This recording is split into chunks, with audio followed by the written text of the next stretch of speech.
Hey, it's Brandon. We're back for more ACC track guides, and in this video we're looking at Watkins Glen, which was recently introduced in the new DLC for ACC. We're in the McLaren 720S GT3 car today. Now coming down towards the first turn, we're going to want to look out for the 300 and the 200 boards on the left. We're going to be braking just before the 200 board, as I've marked out on the screen there. Now coming into the braking zone, this curb on the inside, it's kind of weirdly shaped. It steps up about halfway in, so make sure you don't go too much onto it. Avoid stepping up there, it'll push you wide. And then on the exit curb, you can run all the way to the exit of the curbing, but don't go outside of the curb because that will invalidate your lap. Now up this hill here, we want to keep our line as smooth as possible. We have this curb on the inside here. Don't run too much over it because I've found that the car gets it handles a little bit weirdly if you run too much over that curb. So just keep along the white line, and you want to have the smoothest line possible here. You can use a little bit of that curb right there and just stick your car right along this curb here. And you want to keep your steering inputs as straight as possible. Now towards the chicane, which is arguably the most difficult part of this course, we're looking for the 300 board there. We're going to be braking just at or just after it, and we're going to be angling towards this curb, this first curb that we're going to be attacking here. Hard on the brakes, and as we lift off the brakes, we turn towards the curb. We want to be going in a straight line, narrowly avoiding the wall, cutting right over the curb though. And then as we get back on the road, we're braking a little bit, slowing the car down just a little bit more, using all of this inside curb, making sure we're using the most of the track. As you can see, the tarmac just on the exit of the curb there, then accelerating about halfway through the chicane, using the inside curb once again to straighten our line and open our line up for the next curb at the exit of the chicane, cutting right over the final curb here. Try avoid cutting over the grass because that'll ruin the next corner after this. So using all of this curb, now already attacking this next turn, turning towards it. We're not going to be going all the way to the left of the circuit because we don't need to, and with different cars we will have to attack this corner slightly differently. With more understeery cars we'll have to lift it a little bit earlier and be a bit more patient with the throttle. But with this car we're lifting at the white signs on the right there, coasting, and as we see this off-road on the right, or that row of trees on the left, we're going to be beginning to accelerate again just after this. Picking up the throttle about halfway through there, then running the car all the way to the outside of the track. And you want to pretty much bring it all the way out to this left curb here. Don't go any wider than this because you can risk invalidating your lap, or if you're going any wider than this you're probably understeering through the corner we just went through. Here there's no real strong braking reference, but there's a little line in the middle of the track. We're going to brake a couple car lengths after that. Now braking here hard, and we want to go quite deep into this turn and apex fairly late in this turn. There's those signboards on the right there. We're going to accelerate around about where those are, or just after if you're going a little bit too narrow. Carrying the car all the way to the outside curbing again. Just don't catch the grass, you'll probably lose a little bit of time if you get on that. Now down for the next turn here, we're looking for the 100 board. We're going to be braking pretty much just before that and going down the gears. We're going to again be aiming for a later apex on this turn, and also again trying to keep off that inside curb because it can really unstabilize the car. I think I just catch it here, but it's not too bad. We're going to be picking up the throttle just before those rebellion signs appear on the left side of the fence there. So just before we reach it, we're picking up the throttle, and in a lot of cars you have to be very gentle with your throttle inputs there, otherwise the rear will stick out. Running the car all the way to the exit there, right near the grass but not onto it. Now down to the next turn, we're looking for the 200 board, and we're going to be braking after that, about halfway between the 100 and the 200, but closer to the 200 there. Braking hard here and shifting down to second gear. We want to have another later apex right here, or about a mid to late apex, and another corner where we have to be gentle picking up the throttle, or the rear end will move around. Picking it up and using the track that's available, running out to that strip of lighter concrete on the left side there, making use of all the track. Then back to the right, we're looking for that second sign. Hopefully nobody will take that out, but we want to be braking just after that and aiming closer towards the inside of the track here while we're braking. We don't want to be too wide out on the track and have a very late apex on this turn, because you don't want to apex too early or you're going to be costing yourself time picking up the throttle again, trying to get yourself around the turn. So very late apex, and again being very gentle on the throttle as we don't want to get the rear sliding around, using all the track up to the exit curb. Now for the second to last turn, we're not going to be braking, but before we reach that 100 board, as we saw there, it's behind the text in the background there, but before the 100 board, we want to turn and then lift off the throttle. When we get to the apex, we can pick up the throttle again. Now here, similar to the exit of the first turn, we don't want to be running outside of this curb here. And for the final turn, we want to be braking between where this light blue fence on the left ends and a little further down the road where the grass begins to disappear from the road. Between that, just a little on the early side, making the apex on the inside, don't go all the way up to the grass. And we want to pick up the throttle around about the apex and pulling the car all the way to the exit curb right next to the wall on exit. and that's a decent lap around this track that I've done so far. This time was a 144 flat. This could definitely be into the 143s with a little bit more practice. And now I'm going to show the lap again without me talking so you can see it without all the interruptions. And after this, stick around because I'll show you the pit entry guide, where to brake when coming into the pits. See you soon.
Alright, so now we're going to take a look at the pit entry. So coming through the final couple turns here, we're going to be taking the final turn as we normally would, but being a little bit tighter on exit, and we're going to use this sign that goes across the track there. We're going to be braking right under that, maybe just a little on the later side, but braking under the sign, and we should end up at 50 km per hour at the line.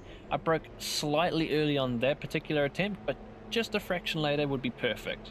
So thank you all for watching, and catch you very soon.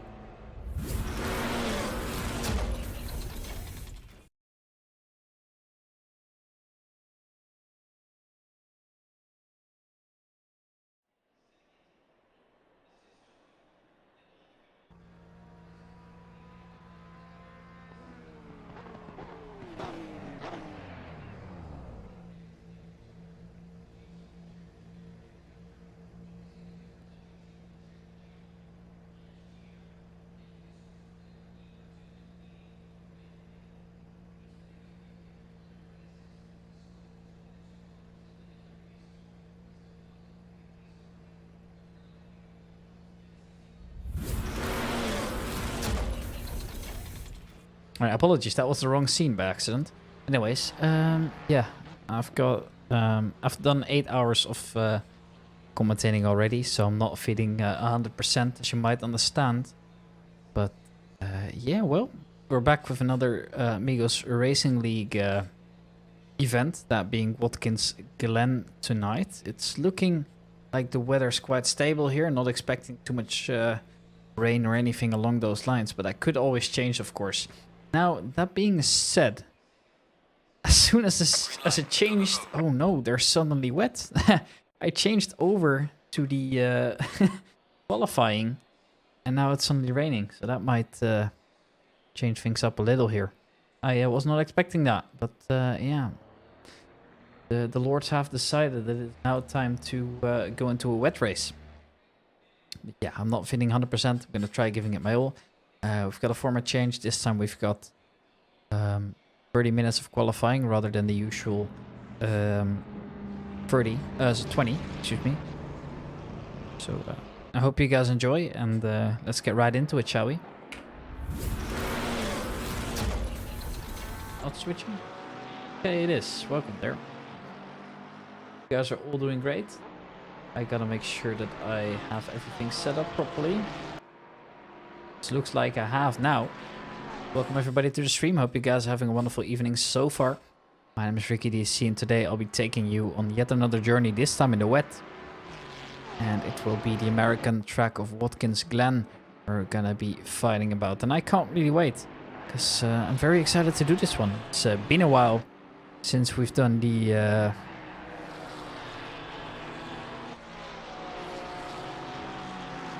Amigos Racing League. I don't believe I was there last week, was I? Was in Valencia? I don't remember actually. But that's embarrassing. Anyways, let me quickly pull up the stream as well on my phone. There we go. Everybody can now interact with me as well, so I'm going to be keeping an eye out open on the qualifying as always, as well as the chat, so feel free to interact. And this time it looks like we've got 28 drivers in the server. And some pretty quick ones at that. For example, we've got Chico Lanefar, which is a force not to be reckoned with. This time, he's of course in the Rexy livery. I believe this time he's actually gone for Roxy. Alright, interesting. So this time it's pink. That's Rexy's girlfriend for people that don't know. Or sister, or both if you're from certain areas of the world. And you can see how much he's sliding through the corner already. That is not going to be easy for him. Of course, a true cult icon that is. It's an interesting one. See how slippery it is, and well, that's the exact result that gives you. Aaron Holloway, stranded immediately, representing Supercharged Motorsport, of course. It's this man who was out on track first, Cameron Hunt. Driving the Ferrari 296 around. And I'm curious to see what he can do this time around. He was doing pretty solid in the previous races, so I hope that we can keep that up. Also, I've changed the volumes quite a bit, so let me know if the game should be louder or not. I'd love to hear from you. I can honestly turn this a little bit up again. Yeah, I think that's about right. Maybe I can just put it like this, honestly. Yeah, that doesn't seem too bad. I think I can still talk over it, right? Only time she can't really hear me if we use the in-game things, which I wasn't planning to. I think we'll honestly just manage. Alright, well. Let's see how he does, as we are currently on the way. Obviously, nobody's set a proper lap yet. He'll be the first one to do so. And yeah, this is a tricky track as always. There's... quite a bit of grass on there. You don't have much grip, so if you go a little bit wide, you're screwed. It's got a couple corners with very late apexes, as well as a slippery surface, and of course, not to mention all the well, banking really in the turns, which definitely would help. That's obviously something that they really like in motorsports in America. Seca is a great example. Well, the NASCAR tracks obviously have banking as well. Daytona, which is an event we saw a couple of drivers partake in as well, the iRacing 24-hour series. I don't believe I saw many from the Amigos Racing League, but I saw a few from Formula Racing League, and a few from Lightspeed Racing as well, which are communities that might or might not be familiar with. So yeah, that was the first lap time as well for Richard Christie. And in the wet, it can always be tricky to get the right balance between pace and grip. And I don't think people were ready for it. Nobody was really expecting a wet race. And, you know, see what happens then as soon as we get into the race. Because I don't think anybody was expecting it. Practice was completely dry. Obviously, it's based on odds, so, yeah.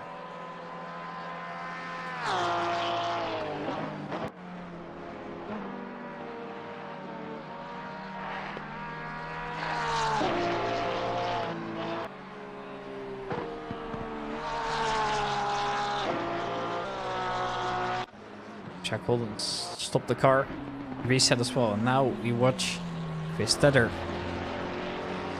driving the number 2 McLaren like he usually does. Of course, in his iconic livery at that. I believe everybody should know it by now. And here we have John Wilson as well. We'll now start his first lap. He was significantly slower than the rest, 10 seconds behind the pack. Now I believe he can fix that, of course. Michael Syme very aggressive on the exit there. Tries to maximize his speed through there. That was a 151. However, unfortunately it doesn't count, so that makes me think he's gone wide somewhere. In fact, I'm pretty sure that something happened along those lines to ensure that he, well, couldn't set the lap time yet. Now there obviously is still quite a bit of time to play with. So getting out on track and finding the right spot shouldn't be the hardest thing to do. Richard Christie goes 4 fastest already, only a second off the pace at the moment. And it's this man who's currently done the only 149. A 149.855. That was quickest in the server so far. And, well, I don't think it's going to be long. It's going to get dethroned because we've got quite a few quick drivers in this grid, obviously. Ryan O'Sullivan being one of them. As we see the Porsche once again crossing the line. Ryan O'Sullivan is good for 7 fastest, so not quite near the top yet. But I believe that he can definitely get there. Here we have Tibor Shilagi going 5th fastest as well. As we see in the background, that is Cressida already approaching as well. 4 fastest for him. And as we see Roxy off into the background, you can definitely see that everybody's currently on track and trying to aim for the same lap times as Dominic Giese has set so far. But I can tell you that much, that's not going to be easy. And it makes me think as well, it's been quite a while since we have actually done a wet race. I can't really remember the last one. Maybe somebody in chat can help me. Whenever we had the last wet race, which you said the Vico, he's gone off. Never great to see. Jack Colden currently P10. Had a really good lap earlier, but unfortunately not enough improvement. Michael Syme is the second driver to get into the 149s, but still slower than Dominic Giese. So I think a P2 we'll happily take, but obviously not there quite yet. Here we see James Franklin in the Ferrari, not the 296, but the other one. And it's been a while since I've seen that car on track, so that makes me think that perhaps something in the balance of power has helped. And there's an easy way to check that for me, and that's this. Yeah, minus 20 kilo. Well, that's a significant buff for the 296 then. Sorry, for the 458 of course. I'm not sure here. Here we see Dan Pickles coming to a halt. Looks like he's gone off. And this is Tibor Shilagi.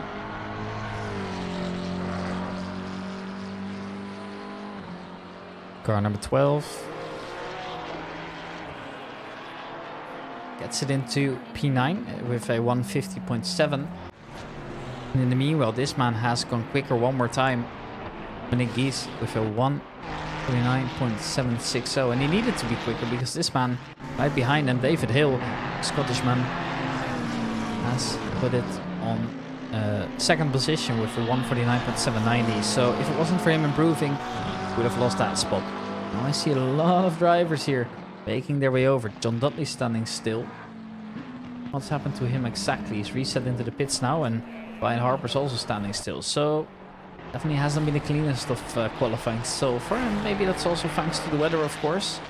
That might have to do with it. Michael Syme goes from 4 fastest to first with a 149.5, but then Dominic Giese is right behind. He'll happily take that spot back. 149.52. That's only 1/100th of a lap quicker, which is, well, really significant. But simply was quicker in the first sector, and he was a little bit slower in the second, but nothing major. You can see as well how so many cars on track obviously have quite a big influence on the track times, of course, because, well, first of all, the conditions are going to change with so many cars driving over the tarmac. And also, to make it even worse, you can see that there's also so many cars on track. Sometimes you just have to kind of yield, or, you know, try and find a good way to get a lap in, because, well, if there's a super slow driver in front of you, you can't really get past cleanly, of course. You're not gonna have a good time. And they'll realize that, and that's also the main reason I believe that they've decided to push over the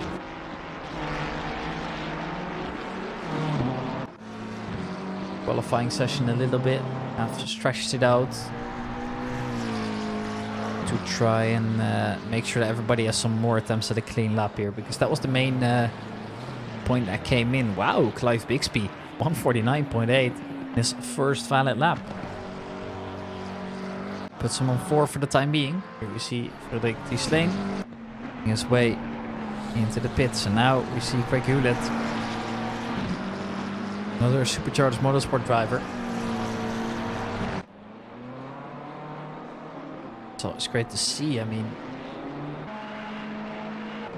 so many new faces and so many of the old group still all very competitive, and that's also why I think that, you know, splitting up the server has been a great addition to the league in general. Because I think it's fair to say that, well, you kind of rely on the other slower people too much, you know, like, are they gonna let you pass? Are they gonna, you know, gonna be predictable? And now that everybody's kind of find a league on their own skill, it's going to be a bit easier. And you know, I think it's a great addition, right? This, as well as live stewarding, all these kind of things they're trying, which makes me real happy, because I know that they're working towards continuous improvement. Because I'm gonna go faster, but yeah, I guess the last turn told the tale that I was gonna tell. I mean, think about it this way, he I think he was lacking a little bit of grip there on that last curve. Now you see obviously that all the cars are going quite wide, so they're using the maximum of the track. As Oliver Ewing now starting his quickest lap. Actually decided to go out of the way. Now I don't know if he's going to be resetting, or maybe he had a little bit of a technical fault. I'm not entirely sure. Actually, it looks like he'll leave the server completely, if I saw it correctly.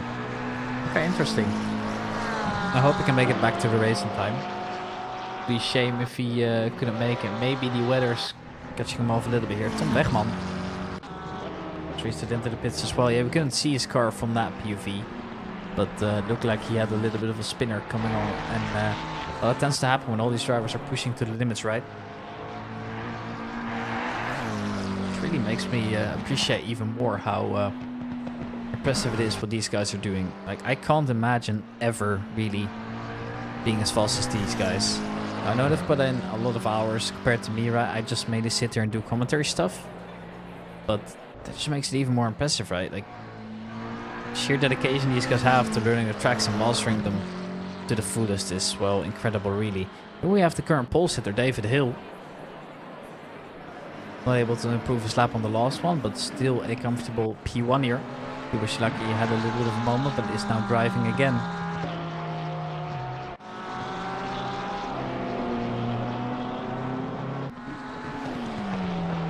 That being said as well, I really appreciate the positive comments I've seen about the broadcast. It truly means a lot to me. Got some compliments as well from the Formula Racing League lads. And when I did a 5 gig for them back in the day. Well, back in the day, it was like a week ago, but whatever. Just makes me all happy. I did a couple special events for them. Just like I will on Saturday, most likely. Though nothing is confirmed yet, because we're not sure if the event's actually going to take place. But yeah, the sign-ups for the Amigos 500 are still open, which is a 5-hour endurance race. And if the people want to see that, I'll be broadcasting the first half of the race, and then we will see that the second part will be taken over by Alex, which is currently the Split 2 commentator. Good friend of mine, at least that's how I consider him. Definitely somebody who's always helped me a lot by my streams and stuff. Even shares overlay and stuff now, so it's kind of a little bit of a give and take for us, you know, helping each other whenever we can. And he is purely focused on sim racing as well, so the guy knows what he's doing. Whereas for me, I do sim racing once or twice per week. And then if you compare that to the well, incredible numbers I wanted to say, like I've been getting CS, like sure the nerfs are less, but it's still different to me, right? I still do, at least as it stands right now, I still do mainly CS casting, and I'm open to everything really. Obviously sim racing being a bit of a niche, so don't very often see that we have a lot of, you know, opportunities in that world. Even though I really wish we would, because to me it's just very entertaining and I've been loving it. Like the sim racing community is so nice, and it's also perhaps giving me a chance into the you know, real racing world. At least that's what I'm hoping. I think that would be great for me to see. And you just saw on the screen in front of you, that was Cole Mooney, obviously known as Horsebox Streams, and the owner of the Supercharged Motorsport League. And that's a league that I do commentary for as well, every Wednesday. At least I try to do every Wednesday. Don't always make it every Wednesday, but that is the goal in the end here. Looks like Stephen Wilson actually went 8/10 quicker on his lap, but fortunately it doesn't count, so looks like he has got a track cut somewhere, and as a result won't be improving his lap. Now aboard with Dan Pickles as he crosses the line. 156 seems to be lacking pace in the wet. Now I'm not sure, of course, how much he's prepared for this, and I've also got no clue how the weather's affecting him.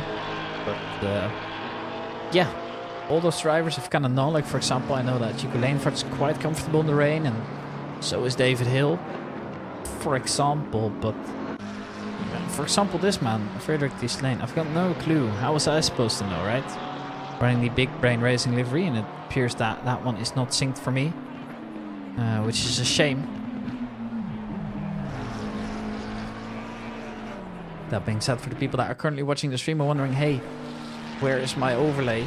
Sorry, where's my what do you call it? My livery. Well, it's pretty simple. A little bit of a touch there from Dominic's. Yeah, if they don't get synchronized through Awesome Sim Racing, I have to do it manually, which is fine, but then you have to send it to me. Send me your liveries. That's the only thing that I can say about that. And this is Samuel Brackstad.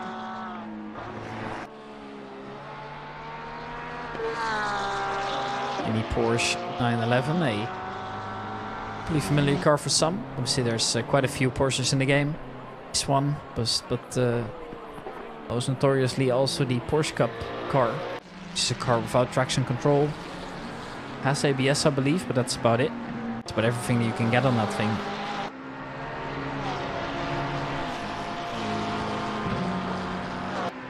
Which makes it really dangerous, and glad I don't have to drive that, that's for sure. Currently aboard with Chris Tedder. 149.9 is his time to beat. Looks like that was just an outlap, so I think he's going to be improving. Now we obviously saw him go here. Tom Wegman, you need to be careful. Can't afford to crash into the wall, or you're going to have to try again. But pit lane it is for him anyways. And just slowly but surely getting used to the proper weather now. We also see... Was that Matthew Campbell slipping? Yeah, it was, but... At least he hasn't crashed, so that's something. Yeah, they're not the only drivers here struggling. I can't blame him. David Hill now, he was also driving a little bit slower, I believe. Might have seen that improperly. No, it wasn't. I mean, slightly slower lap than we're used to from him, but nothing major. Cameron Hunt, former pole sitter for a very brief moment. Now left to try it all again. Touching the grass basically means death.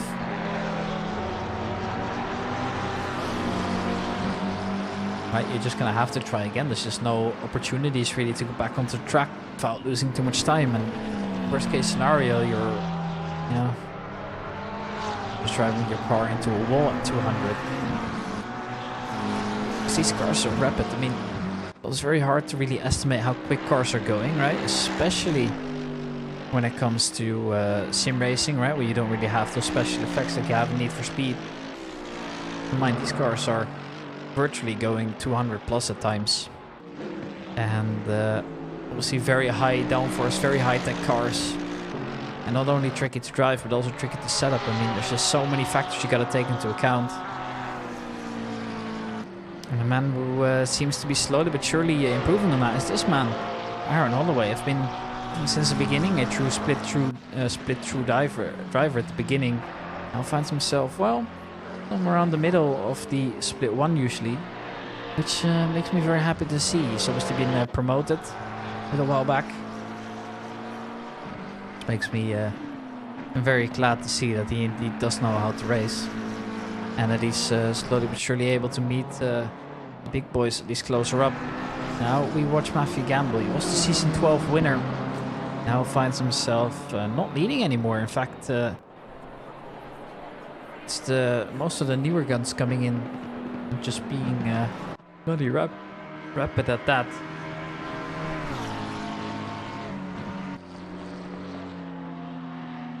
I must say as well, I've been a huge fan of the circuit. Watkins Glen. Now, I haven't really driven it that much before, especially not in Circuit Corsa Competizione, but it seems to be growing on me quick. Simon Kowalski is the driver crossing the finish line now. Goes quicker, moves 1 position. Now, if you can just keep that up, every single lap is going to be there towards the end. Ooh, Michael Simon's gone very, very wide.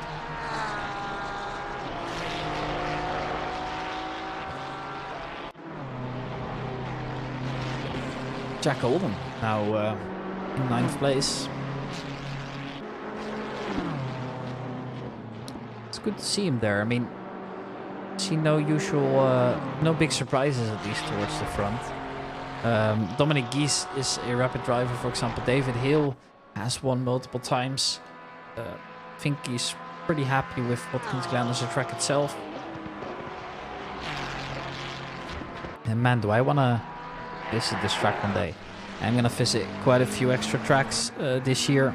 Donington Park is my first one off the list. Visiting Zandvoort and Assen again, like I usually do. Hockenheimring again in the summer, as well as the Nürburgring.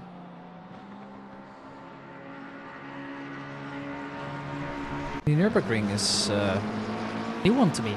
First time going. Going to see the Fanatic GT Challenge.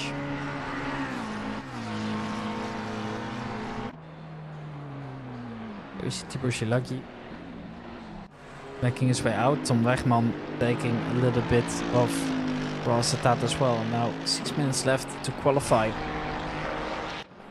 The track's still in a very, very wet condition. And as far as I can see, that's not going to change much.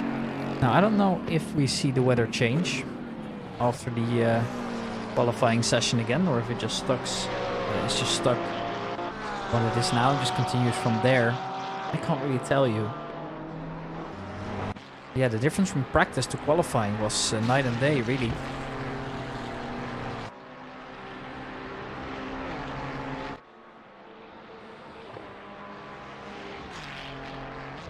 Ryan O'Sullivan being the driver now. The Ferrari number 5 pushed down to P11. He came from P9. Now tasked to try and improve on that, but oh, there he goes. That's a little bit of a spinner. So does Chris Teller, yeah. Not alone at that. I don't know if these two incidents were, well, related. I assume not. Not the only one was gone off. Samuel Bakstad standing still. Reset into the pits as we speak. David Hill is driving slowly. It's becoming a little bit messy out there. Which makes sense. The weather obviously very tricky. John Dudley is in P24. That's not a position that I see him in quite often. He improves to P20 at least. But yeah, I expect him to be higher up there now. And I know that he's one of the quickest drivers if he's feeling it. And ooh, that is Van Saplar crashing completely into the wall. Luckily, it is only qualifying, and Oliver Jewick as well as the number 666. That is Michael Syme. Both really not having the greatest of times anymore in the last 4 minutes of qualifying. It's wet, and It's treacherous conditions, that's what it is. Now, after this 4 minute left of qualifying, I'm gonna be watching a 1.5 hour race, so 90-minute race around the Connecticut based circuit. If I'm not mistaken, is Connecticut? I believe so. I'm actually gonna Google now. Or was that Limebrook Park? I don't know, I might be mixing up the two. No wait, Watkins, Glen is New York. Okay, so... yeah, so it was Limebrook Park that was in Connecticut. Right, I mixed them up. Apologies.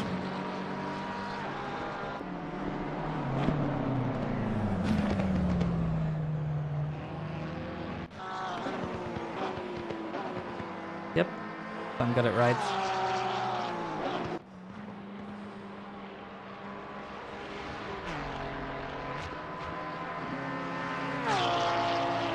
Actually, I wonder how expensive it would be to go there, but I don't really know what major racing series still like go here. So maybe one day I will visit, but I find it quite unlikely. Quite far away, obviously, is that as well, so yeah. So what do they actually have then? Let's see. Super Tour, Formula F, F4. They got a prototype challenge kind of thing. And they got IMSA, which makes me pretty happy. Well, see, I'd go to here for IMSA, that sounds kind of fun. Oh, Ryan O'Sullivan slams into the wall there. Yeah, the curbs seem absolutely deadly for now. Track completely wet.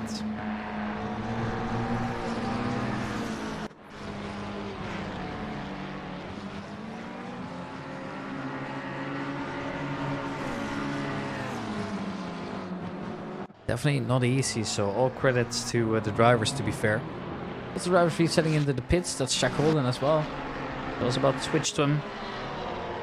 Bushilagi driving slowly, making his way onto the track again. Over Juwik now, looking to set a quicker time perhaps.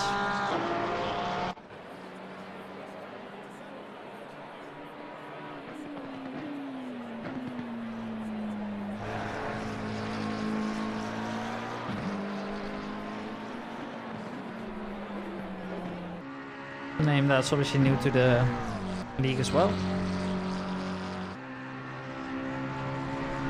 Yeah, we've seen some big moments already. 1 minute left on the clock for qualifying. Most drivers currently out on the grid to try and finish their last few laps that they have. Amro Brackstad is one of them. Crosses the line, stays P22. However, that's another player going off as well.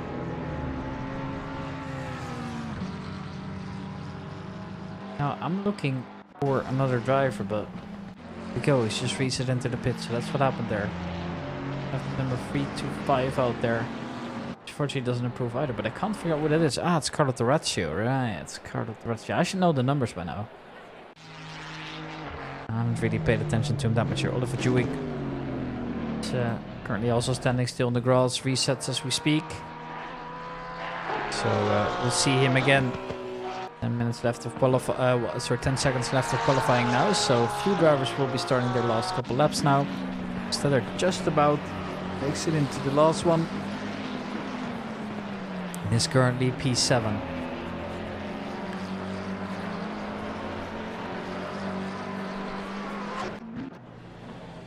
Brackstad resets into the pits as well. Qualifying is officially over, so nobody can get out on track anymore.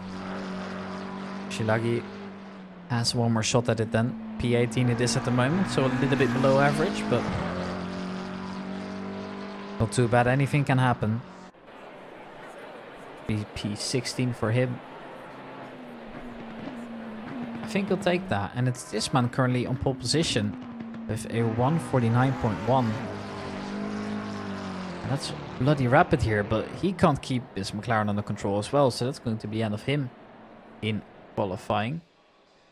Now we wait for the last couple of drivers to make the way across the line. It's Dan Pickles He's currently the lead car on track. Finds himself in the green Ferrari 296. Definitely a car that you will notice from a distance. Very bright green. It's not a color you see every day. Don't know why green is so unpopular. It's a good looking color. And also the blue accents, blue wheels, of course. Well, make sure that you can get yourself out there. And here we have Big Brain Racing.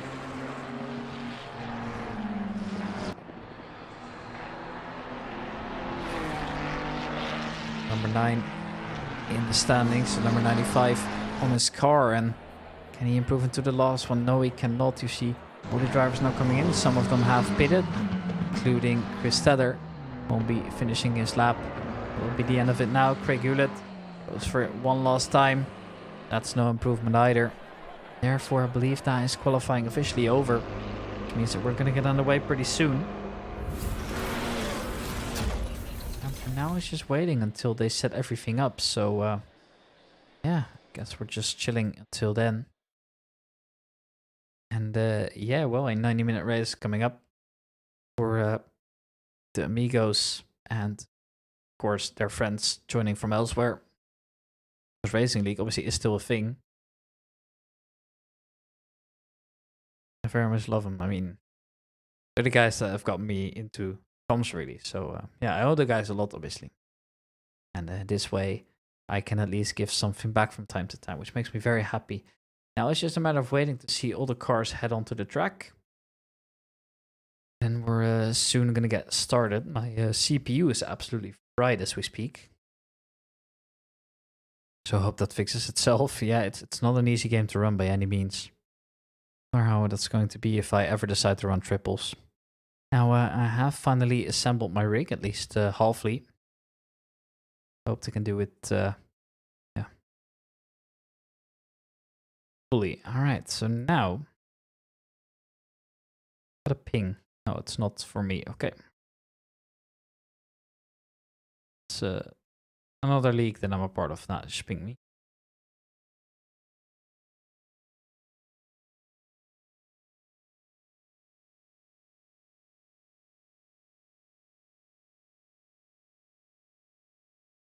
Now it's just a matter of waiting before they get out here. And, well, for the drivers on the grid this time round.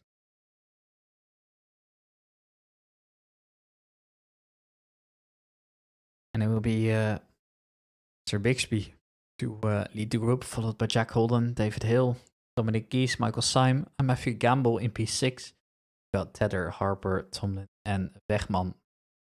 Those are top 10s. No surprises there, really.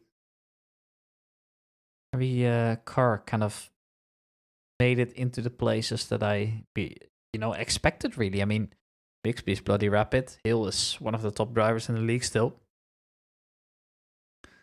So, yeah, I think it's fair to say that they're all relatively happy. Only thing not so happy is my computer at the moment. I think it deserves a break, so I guess it makes sense. Gonna be here till, well, roughly 11, that is. Be a little bit longer. And I can decide on what to do. Not entirely sure. Could be headed into sleep, or we could potentially try and laps ourselves. Now, I have just seen that the weather hasn't changed for the race. It's going to be tricky.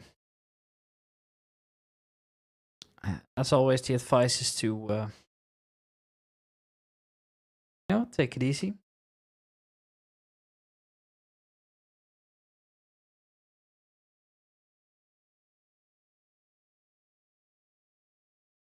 What's this, lads? I just got some carrier string. And I don't know why, but for these calls, I'm also kind of nervous in a way. I know I shouldn't be, but although I must say my perspective on nerves have kind of changed after streaming for 400 people live. Well, it's quite a big group, Obviously from the comfort of my own home, that helps. But definitely see. And it does me well. I mean, get there towards the end. Currently 4 minutes until we get going. Then we're going to be watching the entire event live. See some success penalties being applied as we speak. Bless me, since nobody else can say it. I don't think we have any viewers at the moment. Yeah, I mean, it's always like that, right? The drivers usually watch the race back or have it on as background races. And I'm curious to see what the changes in setup will be.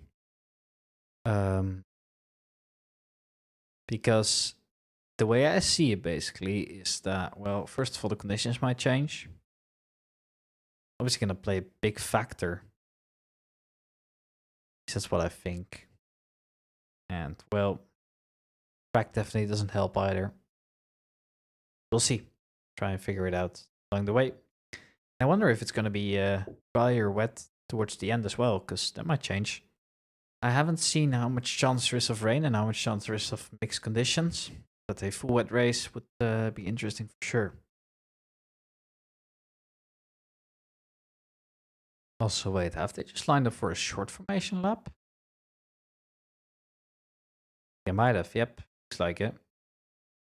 Or maybe they're doing a little bit more than one lap, then I'm not sure what their plan is.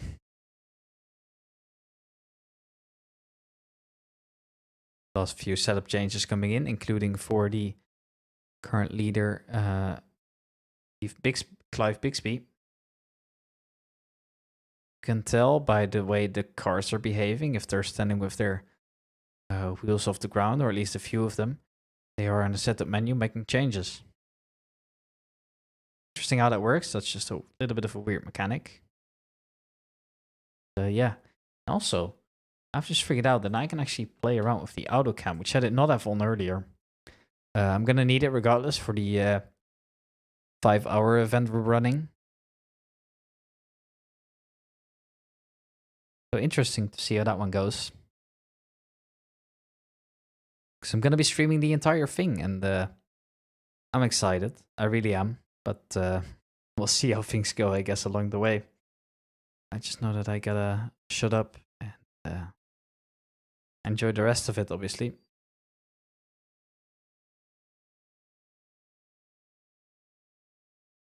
I'm gonna be there for quite a bit on Saturday. And track is Silverstone, if I'm not mistaken. Named after the iconic Silverstone 500. So if you haven't signed up for that, yeah, please go ahead. And let's also see how Split 2 is doing, shall we? Believe that they should be... No, they're racing already? No way, they're already racing. That's not fair. Who's leading there? I can't see it.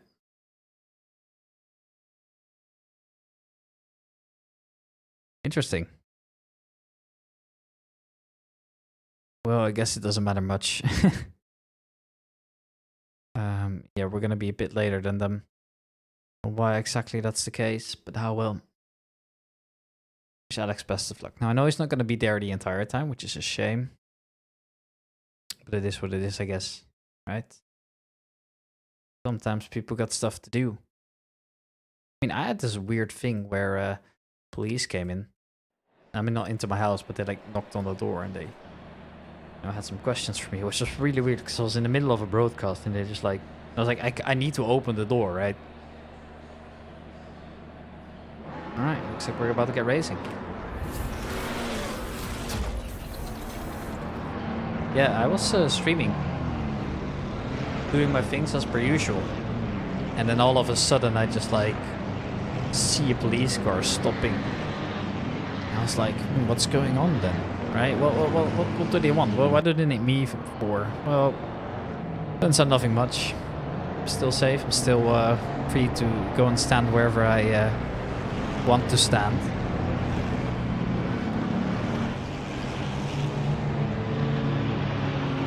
Well, as we cross the line, I think we're gonna get started. Green light, green light. There we go. It is indeed green light. Clive Bixby is away quite well, and so is David Hill. It looks like Dominic Gies has lost a little bit of ground. That's also Michael Syme going off the inside of Matthew Gamble. Looks like things are still relatively clean back there. I see a few incidents, but nothing major.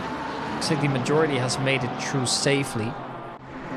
There's a couple drivers which had touched, but it was all good for now. Ooh, John Dudley, that's very, very wide and crosses across, but actually ends up avoiding the McLaren just about enough to not spin him out. Well, safe to say it's an eventful race so far, and it's this man leading, Clive Bixby. Coming away well. Everybody else seems to just follow along and kind of do their thing. I don't think there's been any deaths in the beginning at least, so that's good. Because with these kind of wet races, you know how things go, right? Things can get very messy.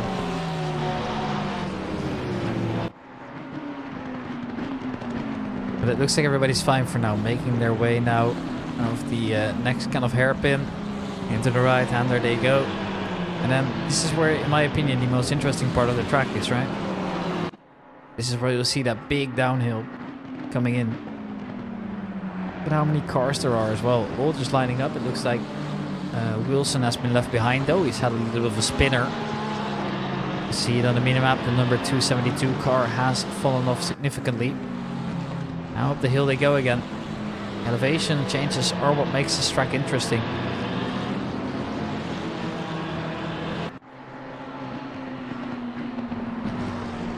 Jack Holden in the stable third as well. Now they've all made it through the first part of the track. First lap quite safely. Sorry, not first part, first lap of course. And no big surprises there, really no big incidents. Racing has been clean, which is always a surprise with so many cars at the same time. I mean, it's incredible really to see how that works. And Pickles. A little bit of a different line there. Ooh, that is the Supercharged Motorsport car. That should be Aaron Holloway going off. And I think recovering quite well. No, it's actually Con Mooney, of course. He was the one driving the Ferrari. Had a little bit of a spin there. And well, that's of course the result of a very, very wet track. In my opinion, this might just be about the worst track for it. I see the second favorite part of mine here, these corners. Seem to just work real well for me, kind of kill all your momentum. Just about enough that you have to, you know, get everything right. And if you're too slow, well, you're going to lose a lot of time. So currently watching James Franklin go around in the other Ferrari. I've seen minus 20 kilos is going to help him quite significantly at that here. The driver in P24 has got still a very long way to go.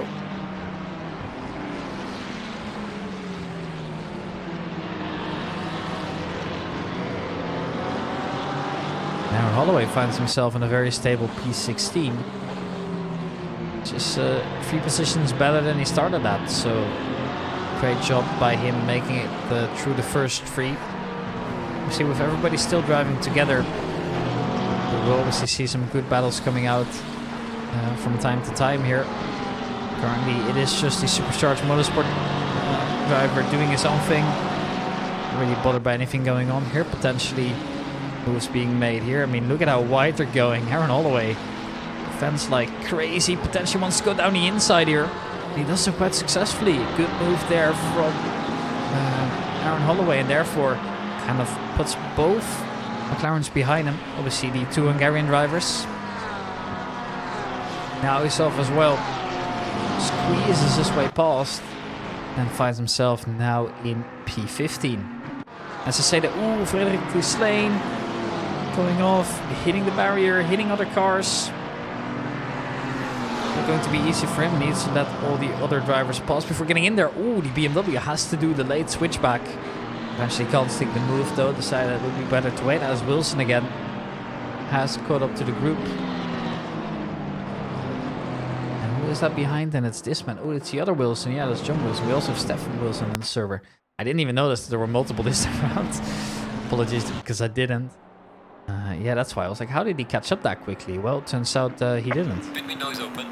The pit window's open. There's 90 minutes to race, so 2 pit stops are a requirement. both for fuel, of course, but I think especially with the weather conditions, especially with the especially with the tricky conditions, I wouldn't be surprised to see lots of drivers here head into the kind of tire swap at least one mark. At least that's what my theory is here. I'm not entirely sure, of course, but it wouldn't be a surprise to me, to say the least. Cameron Hunt has found a connection over towards Carlo Traccio. Wants to go down the inside here, but the other Ferrari blocks it off quite well. There was potential, but unfortunately they couldn't. That's Tedder and O'Sullivan both going in early. And potentially to get into clean air. I think that's the theory behind them here. They need to work together. Or at least make sure that they don't hold each other up. Just Tedder able to find the pit box a little bit here. Obviously you need to be very precise driving it in. Especially if you overshoot it, you're in huge trouble. And you have to put it in reverse, pit. And then get it out of reverse again. Here we see Oliver Dewick losing the position to Giuseppe De Vico.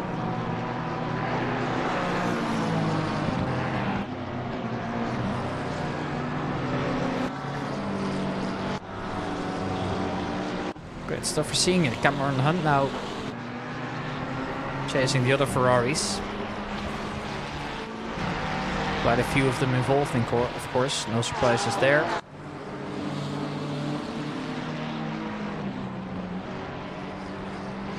Now that also makes me wonder, what's the plan for them? Are they going to open up an attack, or are they just going to be playing the waiting game? I mean, eventually they're obviously going to have to pit. And as long as the lap times are like similar, why would you bother racing, right? Why would you just not wait? Because in the end, racing is both going to make you a little bit slower. Especially because you have to take different lines sometimes.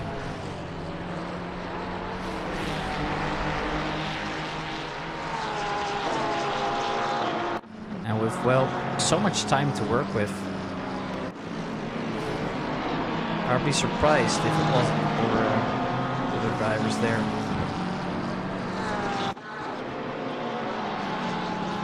Added to the pit that early, I mean, that's a surprise, really.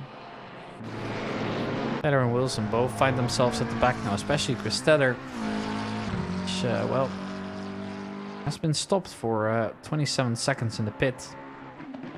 Together with O'Sullivan as well, but it's this man currently driving in absolute no man's land. Now he could obviously try and catch up. I think eventually he will, because there is 1 hour and 20 minutes remaining of the race. Got loads of time to make the comeback happen, of course, but the main priority is not getting lapped, because look at that already. The race leader, that being Clive Bixby, already finds himself really far up. Look at how quick he's going at the moment. I mean, obviously he's got that 15-second success penalty handed out to him before. And, well, he's going to have to make a gap of some sort, because in the end that's all going to play into account. Obviously, Hill's also got 5 seconds, so he needs to create a 10-second gap over Hill, 15 over the others. Same goes for Cameron Hunt, of course, coming in second place last time round. 10-second penalty as a reward. Not really as a reward, it's more like a punishment, right? But because he's done so well, they've made it harder for him. That's kind of how that works. Currently watching John Dudley.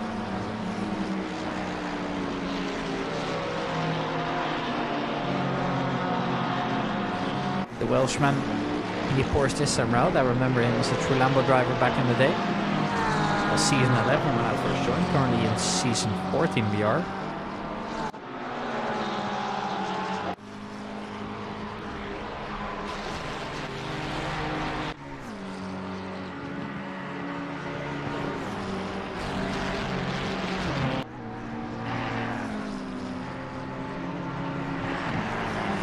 Jack Holden in P3. Ooh, that's a mistake there. And then even spins it as well. Not going to be good. In fact, now finds himself facing the wrong direction.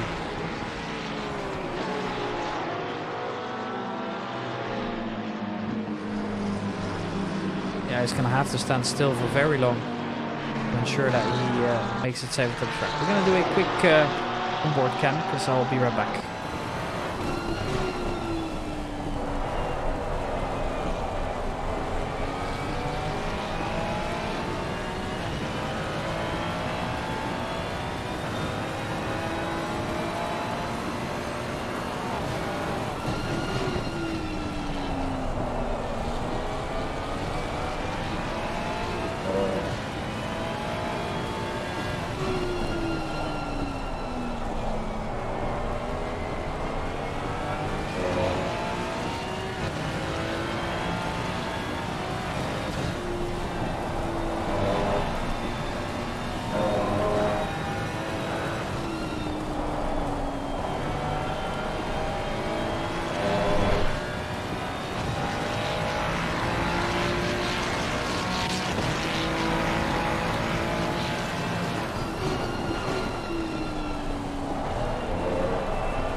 Alright, we are back. Apologies there. Had to do something real quick.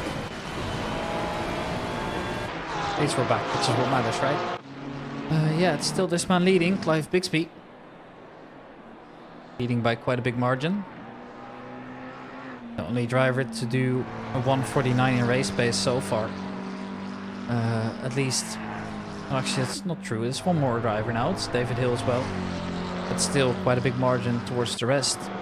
And that makes me think that once again it might be the Clive Bixby show. With the gap already being 4 seconds. Well, depending of course on the pit strategy he's gone for, that could very well turn into more.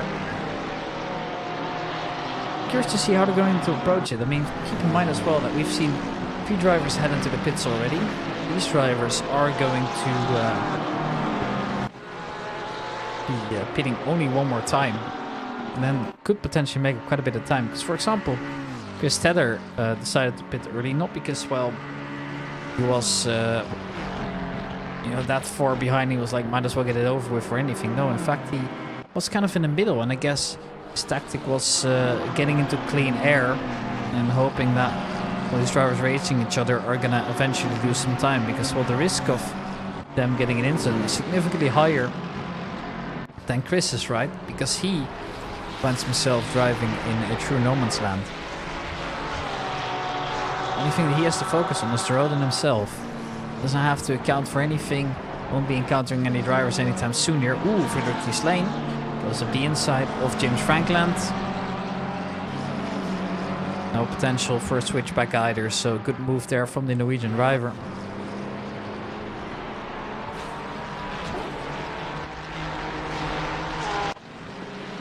Gap slowly but surely increasing a little bit. So less wheel-to-wheel action, as is to be expected, of course. Currently following Adam Xaplar. And we have the other Hungarian driving right behind him. And these two, of course, are friends, so I don't think they're going to be finding it out too much on track. It's not really worth it. Even though it would be... of course, very much exciting to watch here. You can see that the McLaren ahead lost a little bit of time there. That's, let's just say he was a victim of the conditions. I guess that's the most fair way to put it. Here's Giuseppe De Vico.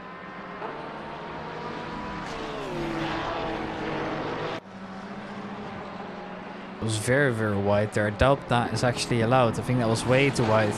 The Italian driver, but look at that, just skidding his way through the corner. It just shows that he's definitely lacking grip in his setup, or maybe he was just a little bit too throttle happy. I don't really know for sure, but it shows he's not having the greatest of times.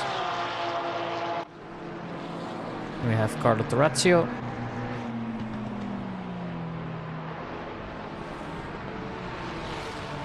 Watching him is always a pleasure. I mean, definitely one of the drivers as well that has been improving significantly. And also one of the 2 drivers from EOS in the top split. I believe there's 2 more in the lower split, if I'm not mistaken. See, they are a little bit ahead in terms of streaming, so I don't know why they started so much earlier. Yeah, they're on 109 now. I'm on 113, so I'm 5 minutes behind them. Don't know how that has happened really, but I mean, I guess because we're on different servers, things might not always end up. I mean, sometimes, right, there's more or less time between race sessions because, well, everybody can finish the lap on the qualifying, but depending on how many drivers that are and whatever happens on the track, that could obviously differ.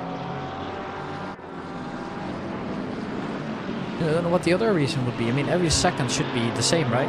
A second's just a second, so don't know why he could be 5 minutes ahead, if anything. It's not like we did a full formation lap either or anything like that, right? It just was there, and it was pretty weird, to say the least, but yeah. A lot of driver position swaps overall, apart from man headed into the pits now. That is Tom Wegman. He's going to be serving his first mandatory pit stop in his Mercedes AMG. That's 1 of 2 done for him. He's going to be losing quite a few positions. Ooh, Ryan Sullivan, that's a big shunt. Make it even worse, he also hits his car in the back there to find a way back onto the track. Has lost quite a bit of time and also finds himself on a very damaged car, and as a result, of course, coming in now. That will mean that he serves his 2nd mandatory pit stop. But yeah, Chris Taylor's gonna pass him, of course, as a result. Now it's up to him to try and hold on to that clean air. I mean, eventually he's gonna have to let everybody pass as soon as Clive Bixby comes up. But obviously it's gonna take a while. I mean, he's currently doing 49.7s, whereas Chris Taylor's doing 150.7. So with the gap being, I don't know how much that would be. Well, let's say 25% of the track. I think it's going to take a while.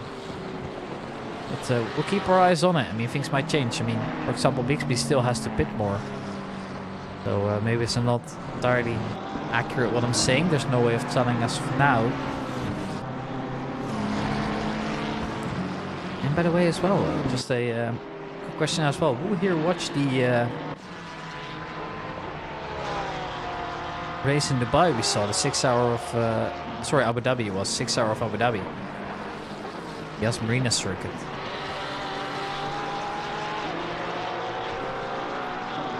That was a beautiful race, but man, we saw a big hit, and I'm still wondering how they survived that in the Lamella Cup. That car. There's just nothing left of it really. There's only one tire still attached to the cars. The other 3 were just somewhere else. The car looked to have, I don't know, like over, well, I don't know, 100 meters probably, plus from its original position as well, where it actually had the impact. So it surprises me how strong these modern race cars are getting. Actually incredible, really. Currently aboard with Alan Saplar, the man driving the McLaren 720S Evo, following Aaron Holloway obviously in his Porsche, both representing a team. I mean, we have Mortal Sim Racing following the Supercharged Motorsport Porsche, of course. So that was something that I found really fun, you know, seeing these teams pop up, these, well, sometimes even esports teams properly, makes it very fun to watch for me.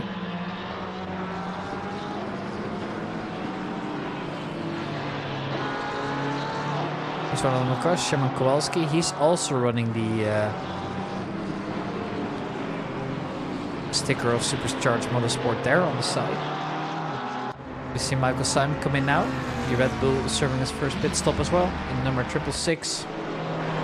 There's one of 2 mandatory pit stops. The only one that's done with the mandatory pit stop is Ryan O'Sullivan, but I wouldn't be surprised if he went in again at some point. I mean, he had to go in for repairs the other time. So, he's definitely quite far behind already. Not something you wish to see, of course, but these things just tend to happen, right? And the gap between Bixby and Hill, already 8 seconds. Really impressive stuff. I don't know how he's doing it. Just blows my mind, really. Just baffles me how easy it is for him. Bertraccio sliding his way through this little dip in the track.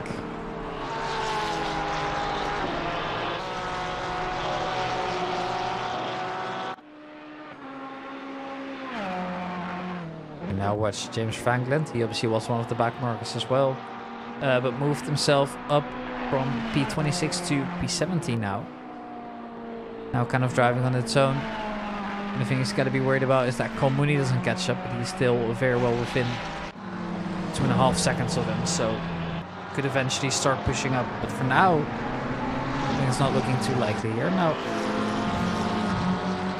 one thing that we got to keep an eye out on as well is that pit window slowly but surely ticking down, of course. I don't expect many issues here when it comes to pit stops, but you know, if you want to make a balanced kind of lap, right, you can't just be pitting twice within like 10 minutes. So thinking about the 1 hour mark, we're gonna see the first cars making it in, or potentially towards the 45-minute mark, roughly there.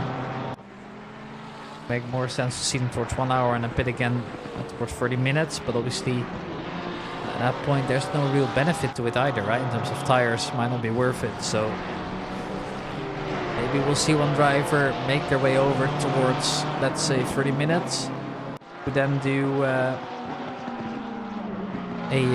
full tire swap as well as 1 liter of fuel to make it valid. And then also, you know, oh god, I think it's just caused a big accident. No, is he gone? Yeah, he's gone, right. So that's the Ferrari headed out. James Franklin giving up, I think. That's a shame. Yeah, as I was saying, pitting towards 30 minutes seems logical for tires and fuel, and coming in immediately after for fuel, or coming in like way earlier for fuel. Alright. Well, I guess pitting towards 45 minutes would make more sense than if you're going with tires anyways, right? Kind of get the freshest tires in most significant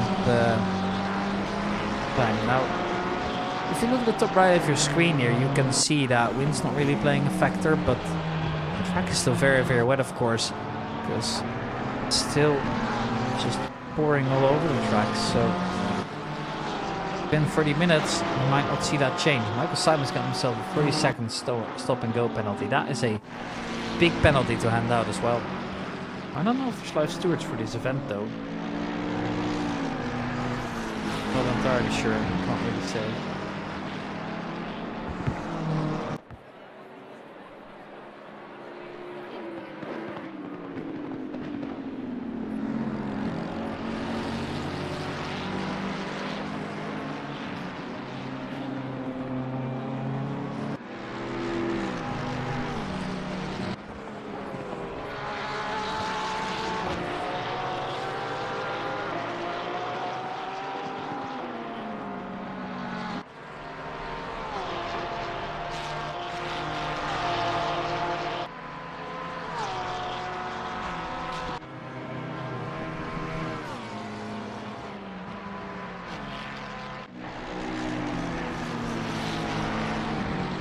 Still Dominic Geese here, close behind, because leader of the race has come into the pits. Clive Bixby is now going to find himself in traffic, interestingly enough. So, not exactly what the reason is that he's done that.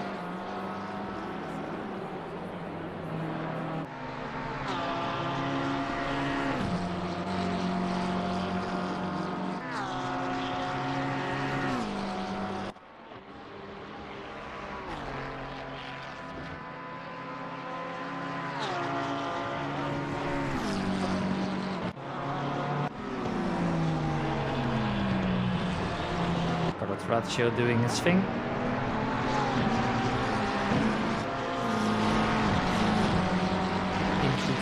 Seems to be quite stable over there.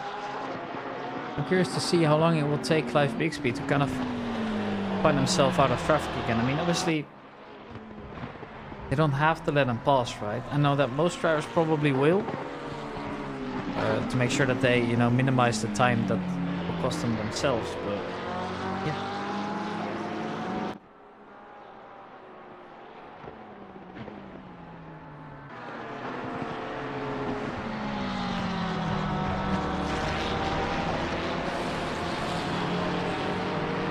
Ratio then tries to go side by side with the McLaren. The other McLaren obviously can't really help him out, but will there be space? It's going to be tight. I think there's no way that he can. No, Carlos Ratio has to back out of that one. It's a good attempt, but unfortunately not quite happening. And we have a new race leader. Obviously, we can see there's a battle going on for first place, right? Dominic Gies right behind David Hill, but David Hill's obviously got a penalty to serve, so...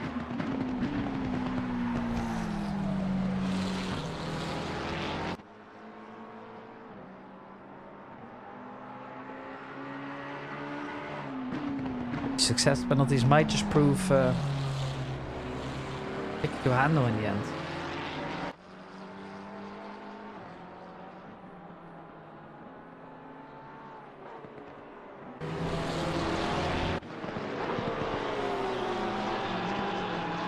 There he goes again, gives him another shot.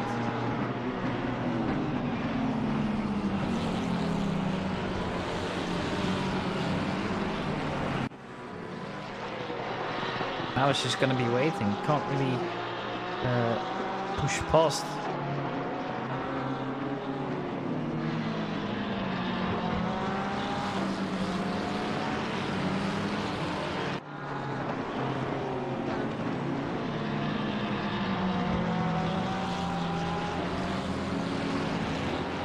Still stuck in behind for now.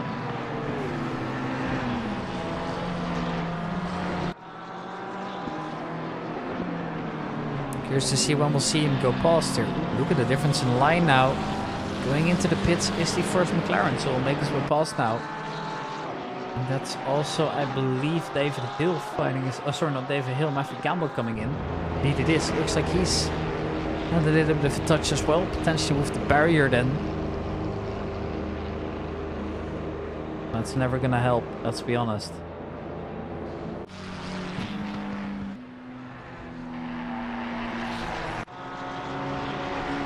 Now it is Tibor Shilagi right behind Carlo Torraccio. Carlo Torraccio leading that group.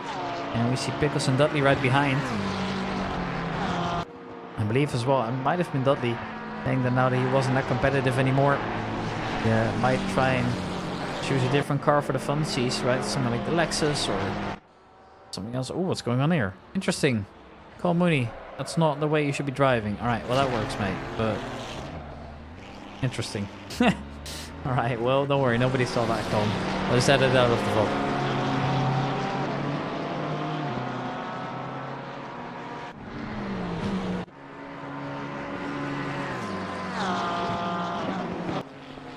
We see the other Devico now also. Sorry, not the other Devico, the other EOS car. Closing in on Xaplar. Aaron driving now. Going from chasing a Ferrari to getting chased by a Porsche of the same team, that is.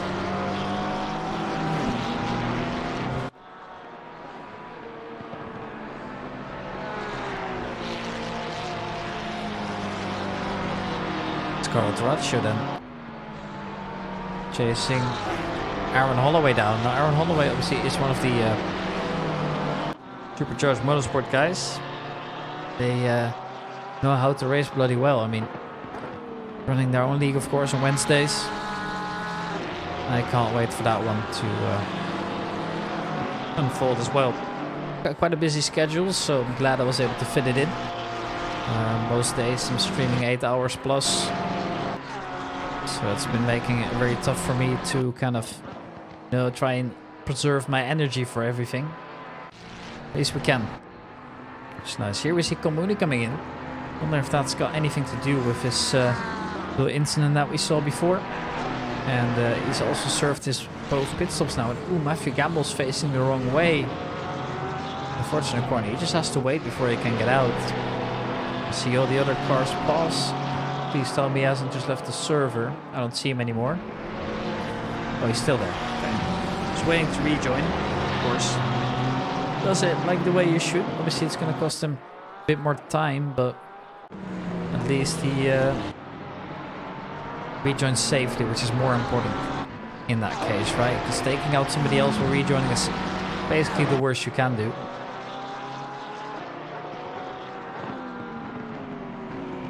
Speaking about racing, I can't wait to get back into racing. I really want to, and with my sim rig in place, I think I might. Try and grind out a little bit of LFM. And then not necessarily the Assetto Corsa Competizione, but also the regular Assetto Corsa, which, well, to me is still a brilliant game. One that I've really been enjoying.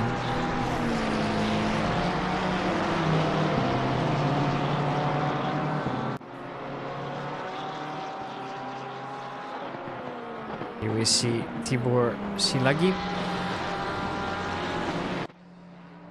Still doing its thing. I mean, there's just not much to fight for at the moment for him. Simply too far off. Needs to close in a little bit more before he can open up the attack. But you can see as well by the cameras that we have here just how little those gaps actually really mean. I mean, half a second looks like a lot, but in reality it really isn't. It's quite a bit of speed there he's taking through the first few turns over there. So definitely he's gotten closer. And still he pours to try and really escape, but definitely feels the pressure here from the Italian right behind him. Aaron Holloway needs to hold on strong.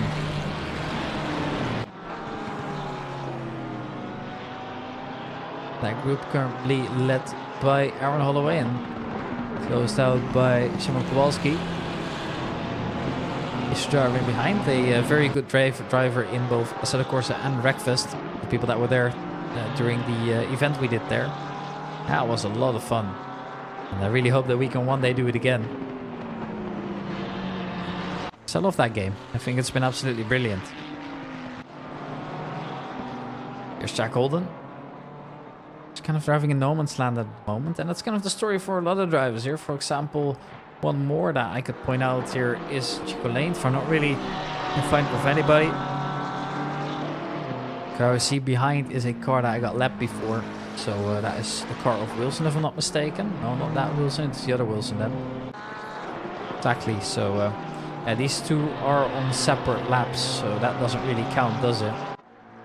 Well, Mooney is currently the driver at the back here, but he's still driving, and we can't really say that about some others. I mean, there is 30 drivers at the start, and currently 25 still driving.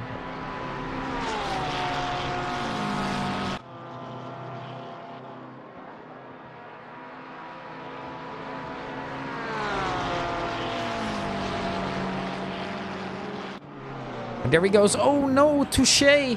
Both the Porsche as well as the Ferrari find themselves in the barrier. Oh no. That's not great. Both need time to recover from that one, I'm afraid. Making their way back onto the track. Oh no, not again. Come on, lads. You're better than this. Oh, it's so awkward. Yes. You gotta be careful when you rejoin as well, Carlo. Made it back on, but oh no. Touching twice there. Definitely not the thing you want to see. And, well, at least they're both driving again, but obviously Clive Bixby now makes his way past and seems to actually be consistently putting out those 149s despite the traffic. Which I can only say massive respect to that. I mean, don't know how he's doing it. Finds himself in P11. And if I can just quickly check how much that is compared to the leader. Is there a way to see that? Yes, there is. 46 seconds. So that means that you can't really do a proper pit stop in that time. So that means that he is virtually leading the race. which is impressive stuff to see. Carlo Torraccio now. And he needs to find his way back to the pit lane. I think he's going to have to pit because he hit the wall, well, significantly harder than it might have looked like. That being said as well, he hasn't pitted yet, so I think that would be the proper time to do so. We can see the Porsche coming in. Clive Bixby taking over yet another position then. P10 for him, and now a little bit of clean air for him as well. Ferrari getting out of the way as well, realizing like, hey, this is not the same lap. Should even be here. No, Carlo Torraccio once again having a little moment. He seems to be struggling with car control at the moment, but I think the incident might have something to do with it. And there we go, finds himself into the pit lane. Matthew Gamble's facing the wrong way. Hasn't been a good race for him specifically either. He's driving again. I think that might also have to do with the tractor's condition around it, because we know that he's a good driver. But unfortunately, wasn't really able to this time. The race obviously far from over, and it's going to keep going, which is very much appreciated. As we now see Joe Tomlin in the number 95 Ferrari 296. Slowly but surely creeping in Harper before headed into the pits. So he's serving his mandatory pit stop now. It's going to be his first. He needs to do one more after this, of course. And that also makes me curious. Is it going to be a splash and dash, or what's the goal going to be?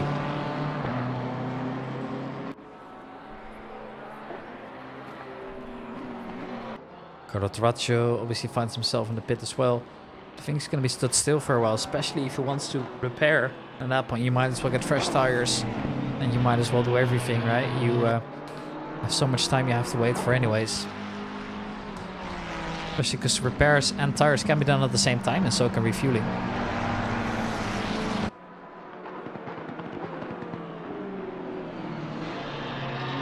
We see Szymon Kowalski. The only one really left in that group. One of them is Samuel Rakstad, a name we haven't really said on the broadcast that much, but still very much in the race, of course. And, well, P13 and P14 for them respectively. Both have served one pit stop. In fact, almost everybody has. Oh, Cole Mooney, that's not a great sign. Himself stuck. I hope it's gonna rejoin, but for now, she's gonna have to wait. Yeah, when it comes to the pit stops, everybody served one apart from the current top 8. Clive Bixby already finds himself in P9, so he'll surely be able to, you know, do a little something here. Now, he's been stopped for 20 seconds, so he has made a little change, maybe some more fuel, maybe a tiny bit of damage he's repaired. Not really sure myself. Oh, fair, you've got battles and rain. Yeah, we do. We've got battles and rain. I can't complain today, mate. I really can't complain, especially if Szymon Kowalski here goes side by side with the Porsche. Now, on the inside, I think the BMW will be able to get there. And oh no, the Porsche just goes off into the distance. You saw it in the background. Samuel Rakstad finds himself facing the wrong way. Well, there's something called the commentator's curse, and I think that might have just happened. Especially in CS, that's a true thing. In Assetto Corsa, not that much. But apparently this time it was, fair to say. Matthew Gamble finds himself on a drive-through penalty as well, which I think he's serving as we speak.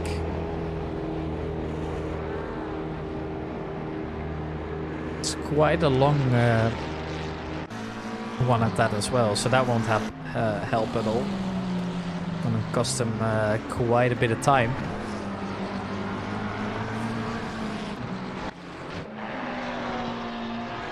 As we currently see Dan Pickles. Yeah, how's it going with your stream, Alex? I'm gonna pop into your stream for a bit then. Might as well split two commentary. I mean, if you've got more viewers than me, that's already something that I admire.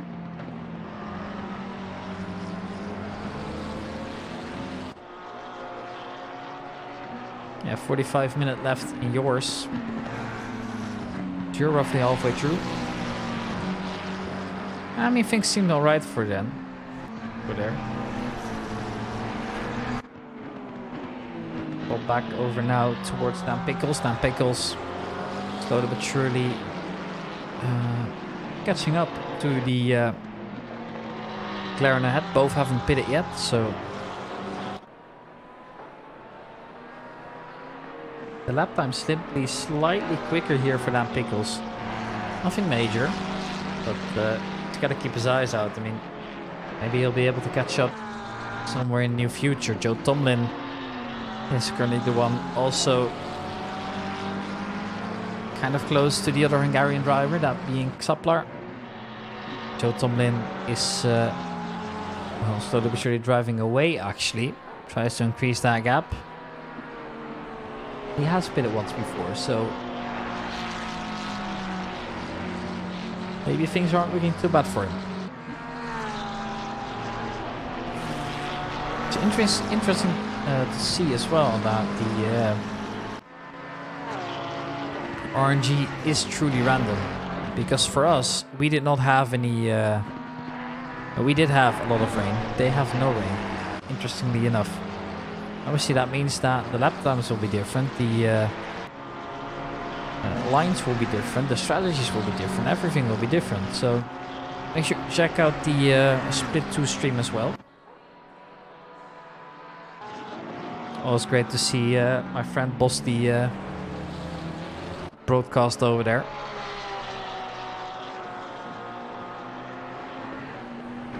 It's always great to see. This is Adam Xaplar in the McLaren 720S Evo. Still trying to catch up to Joe Tomlin, and this time it actually looks like he's gaining quite a bit there. Joe Tomlin a little slower than usual through there. Don't really know why, I didn't see anything special, but maybe we'll see a reasoning as to why later.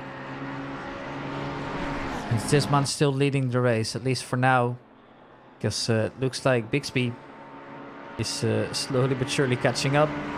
Currently the quickest laps in the server, and obviously he has well, pitted once already. 27 seconds to stop, but I think he's made up for that time. So let's say that he were to come out, right? So to look at it like this. Okay, so where can I see the gap to leader again? Where is it? Am I blind? I can't find it, lad. That's stupid. Oh yeah, gap to leader, of course, yeah. Bixby is 45 seconds off the leader. You can very well stop in that time, but only barely. That being said, then you need to actually stop for only like 2 or 3 seconds. Want to make that happen. And I think it's fair to say Clive Bixby might have a good chance at winning the race again, but that penalty might neck him. Obviously he served that already, so it's gone now, but 15 seconds of course stopped in the pit definitely didn't help her. I completely forgot about the success penalty that he actually has to serve, right? The serve more he can wait and it will get added onto your total race time. This time he's gone for the first option.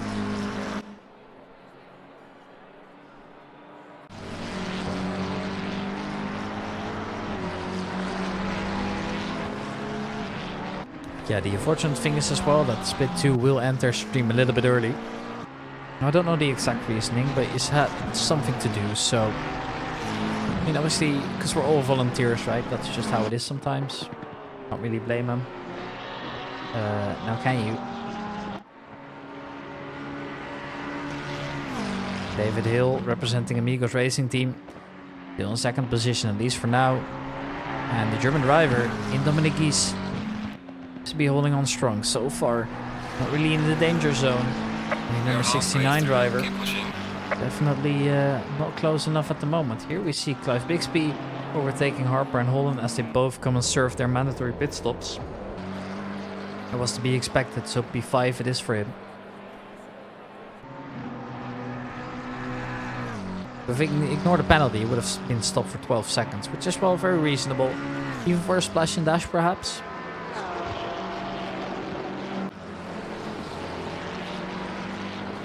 Yeah, pretty interesting. Here we see Ryan Harper in year 1. Trying to figure out what it says on the wing. Unfortunately, I really can't, at least not from here. Fuel candle shop. Ah, okay, that's smart. No, I don't know what fuel candle shop is, but hey, we might as well look it up, right?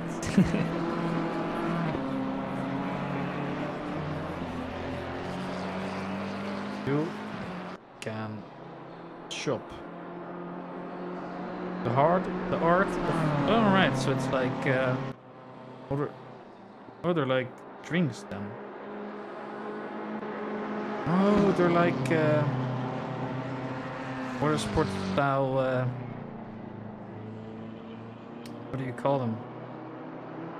Fuel cans. So you can basically, not fuel cans, but like, you know, human fuel cans. So like, you know, just things you can drink from. I don't know the English word actually. Yeah, it's that's cool actually. They're in motorsport style. You know, I might need one of those sometime. Especially if I can get one in the Williams style, that would be dope.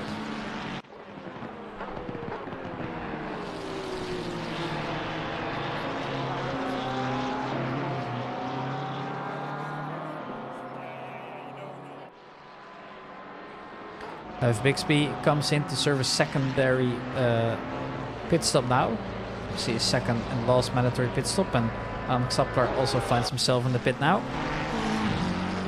So that's going to be interesting to say the least, because now you can just focus on the end of the race, right? As long as he doesn't crash and sustain damage, he should just be fine.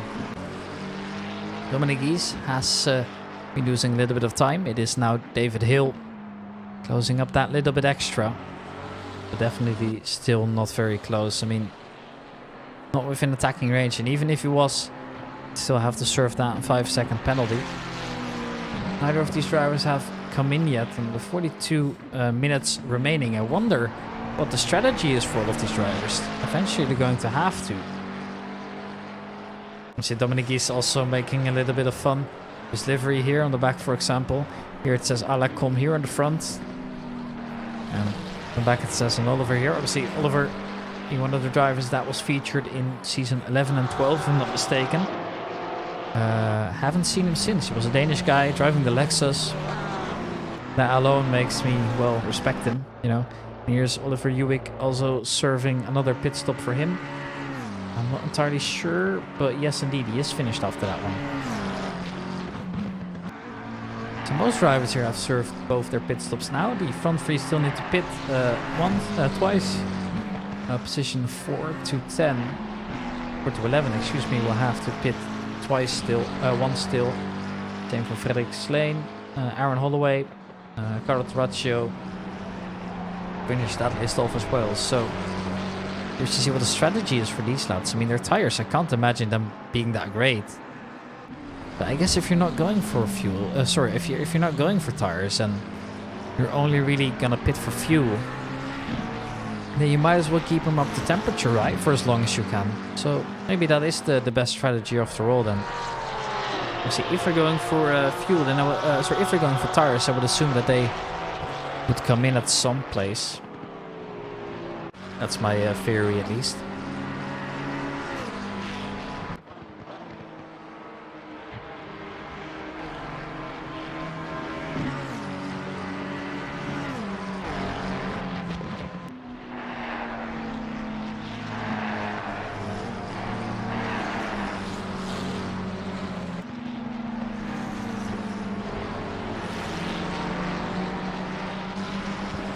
Aboard with Ryan O'Sullivan.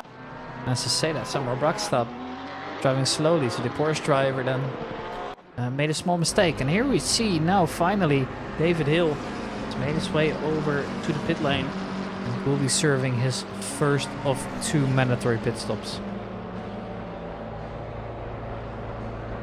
That being said, for example, the what I would think would be the leader, Clive Bixby, has served both of them. So he can now keep pushing as well. Second pit stop obviously was a little bit faster than the other one. Curious to see where he'll find himself in the mix as soon as everything's over. I mean, currently it's 1.5 seconds to the leader, minute to the leader. But like, he still needs to pit twice, so it's gonna cost him like 45 seconds each, which kind of puts him at an equal perspective, right? And then you would say that Clive Bixby might have it, but you never know, right? Because maybe they're doing more than just a splash and dash, so it's difficult to say.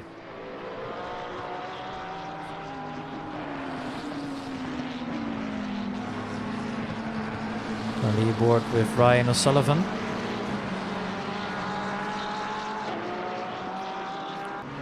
Getting close to Chris Steller, which, well, somehow has now found himself in the midfield.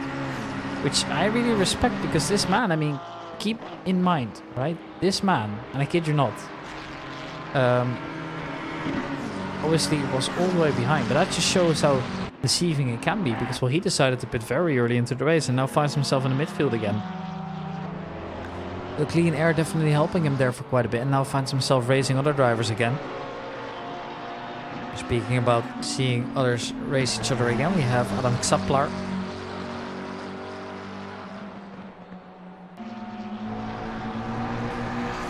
Still close to the Norwegian driver of Frederik T. Slane. Look how close these two are.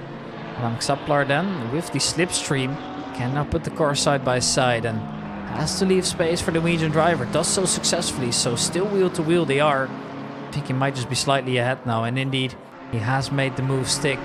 Beautiful move coming out from the Hungarian driver, and obviously also very respectfully raced by Frederik T. Slane, which we all love to see, of course. I must say that the driving standards have definitely been improving every single race, it feels like.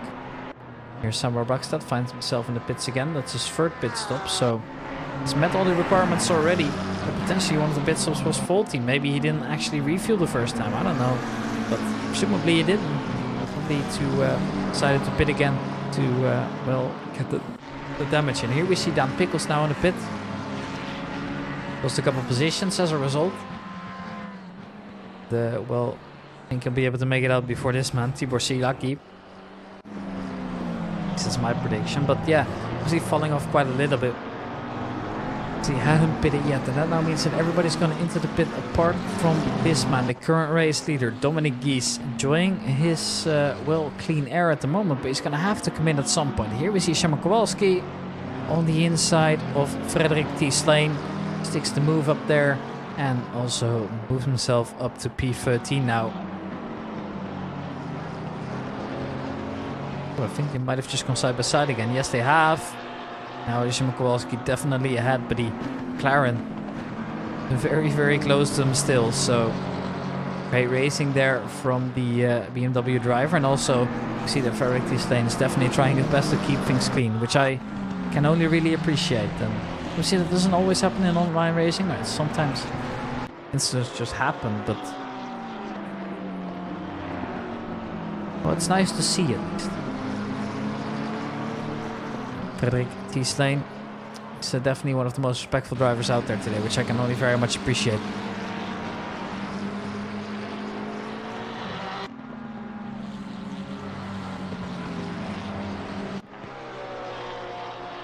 Now, thanks for the pits. It is Ryan Harper who finds himself in P4 again. Started P8. Pitted a little bit on the earlier side, and now as a result we'll be able to undercut a couple drivers again. Overcut, excuse me, rather. Or is it? No, it is an undercut, of course. What am I saying?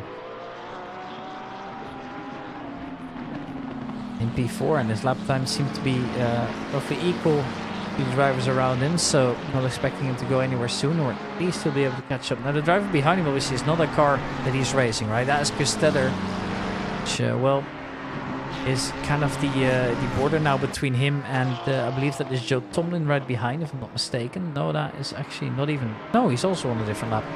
This man right behind, David Hill then. So yeah, they've got quite far to go. Here we see Jack Holden. Serves a secondary mandatory pit stop. That will now lead him into a position where he could just really focus onto the race for the last 35 minutes.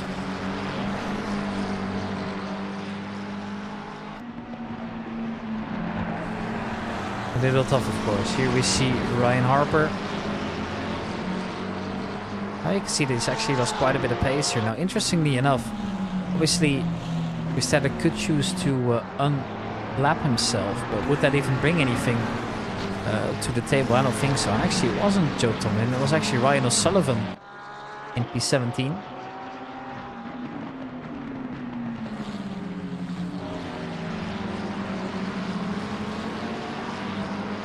He seems to be handling things quite well. I mean, is he fighting for position then with Chris Tedder? Kind of sandwich between the faster cars, right? You see David Hill right behind. And you also see that the current number 4, so that's Ryan Harper, might get in the way of that. So yeah, that's what makes it interesting in these kind of endurance races, right? Sometimes you will see situations like that. John Wilson once again finds himself on the side of the track, but at least he's able to continue his journey. And only 28 minutes left now for the pit window to close, so some people still need to get in twice. I mean, Dominic still hasn't pitted, and we see the current top 8 still needing to serve one pit stop as well as Frederick T. Slane, Aaron Holloway, and also Carlo Torraccio. Simon Rackstead has been standing here for quite a while now, 6 minutes, so I think it's fair to say he might be retiring from the race as well. And they've been too tough. And here we see Frederick T. Slane now getting himself a drive-through penalty. That's not what you want to see, mate. That's not what you want to see.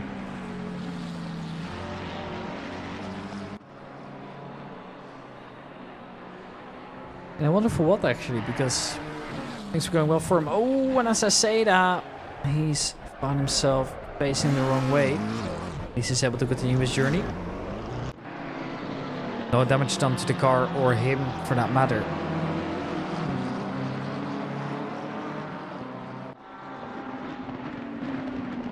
Ooh, Ryan O'Sullivan, that's a bold move there down the inside. Gustavo wasn't too happy. Gives him a little bit of a love tap coming in.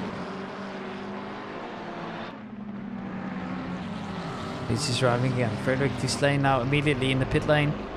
Is he going to be serving his pit stop first, or is he going to be serving the drive-through first? I mean, he has to do both. So I wonder what the strategy is. Here we see Szymon Kowalski.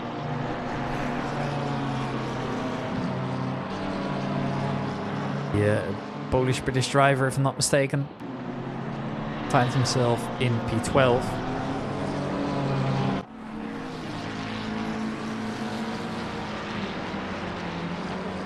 Let's just fall back to Ryan Harper. We see that absolutely nothing interesting is happening over there. Still kind of the same gaps compared to what we saw before. And I don't think it's going to change anytime soon, because they're all driving, just doing their own thing, right? Joe Tomlin made a great drive, and well, I was not really getting closer. Now, interestingly enough, Clive Bixby just set the fastest lap of the race again, improving his old record. And with him now having both pits served, curious to see what it's going to be towards the end of 1:42 is the gap towards the race leader. And just looking at the fastest pit stops here, the fastest I've seen so far is a 37 second. So it will be mean 1 minute 14 for both. So using that logic, actually wouldn't be on top anymore. He would come roughly well, 20-ish seconds short now. So that makes it interesting, because that means that he might not even be leading anymore. And we see as well Chico Lanefer finds himself in the second spot there as John Dudley has come in. Serve his last pit stop. More drivers doing so. Now Chico Lanefer in second place in the Roxy car. But who wants to be the Rexy to this Roxy? That's what I'm wondering myself. Who's gonna finally take that second iconic livery around? I hope at some point we do, because I love that livery so much.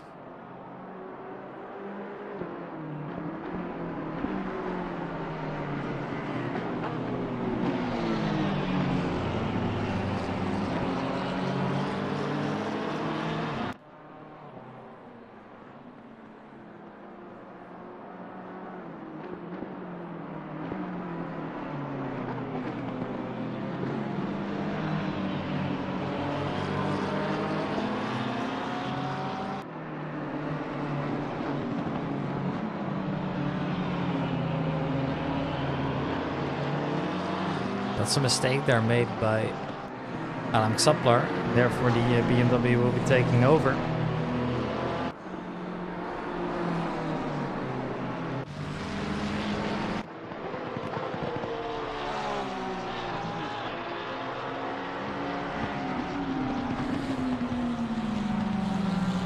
We currently watch David Hill now. A little bit closer to Ryan Harper before. Slowly seems to be catching him, however.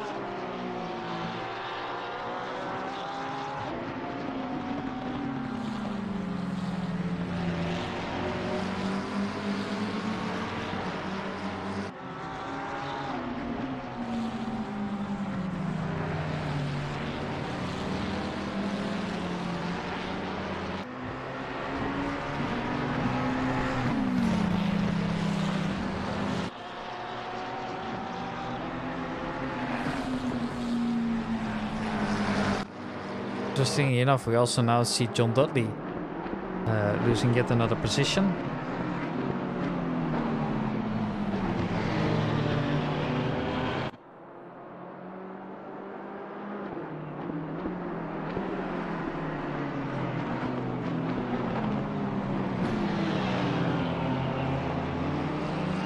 There we go. Now that is finally the Scotsman making his way past Ryan Harper.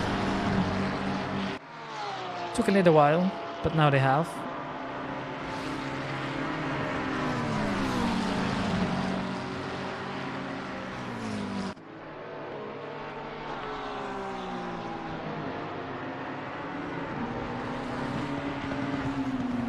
Undercaps slowly but surely are actually increasing towards the front of the field, but towards the back of the field they're closing. I mean, Xaplar now seems to suddenly be quicker. Especially if we see Clive Bixby now also making his way over to the McLaren. I'm wondering if the teamwork could come in any place. Well, yeah, or McLaren just simply letting Clive Bixby pass, and that makes a lot of sense, right? But oh, he goes very, very wide there. Makes a small mistake. That's a rare mistake we haven't really seen from him before. Now, I hope he's not stressing too much about his position, because he should be focused on the lap times instead. Consider what other drivers are going to have to come in at some point. But he's finally served his first pit stop, and I think after that he should still be leading. A bit of a splash and dash then, only stopped for 14 seconds. Can't really change all the tires in 14 seconds, can you?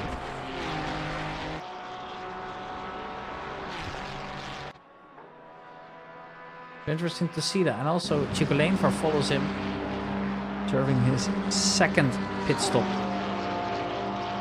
He's now officially done with it. Don't need to come in again.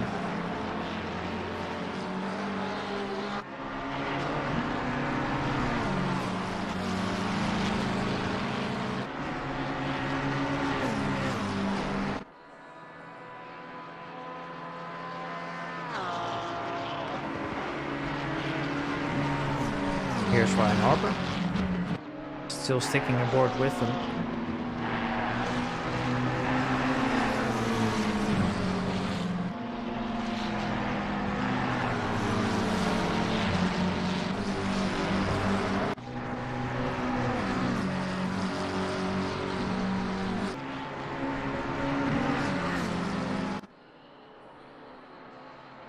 Right, you're just watching Clive Bixby do his thing. I mean, it's very satisfying to see him drive.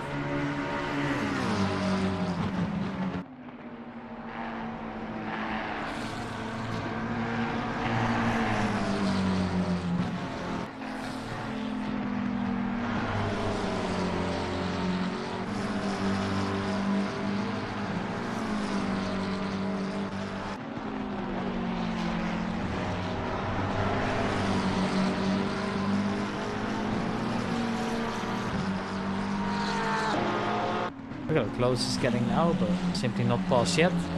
There he goes, down the inside. I think he'll be able to stick that, yes, no problem. To say that, he's made his way past now, up to P7 again.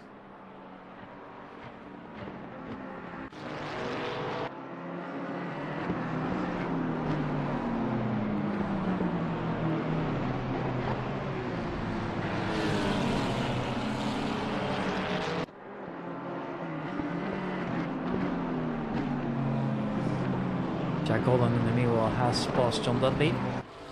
Carlo Traccio finds himself facing the wrong way. The first time that has happened. He seems to be struggling. He'll have to let Wilson pass as well, so that's not going to help. Dan Pickles comes in for his second pit stop. And it's only waiting for Shilagi to come in as well as the current top 5, I believe. No, Aaron Holloway still has 2, and so does Carlo Traccio. Once again, finds himself facing the wrong way, so I think it's safe to say that he's going to have to come in at some point. Potentially even for repairs. He seems to be struggling towards the end there. Maybe a little bit of a lack of concentration. That's what's my fear would be.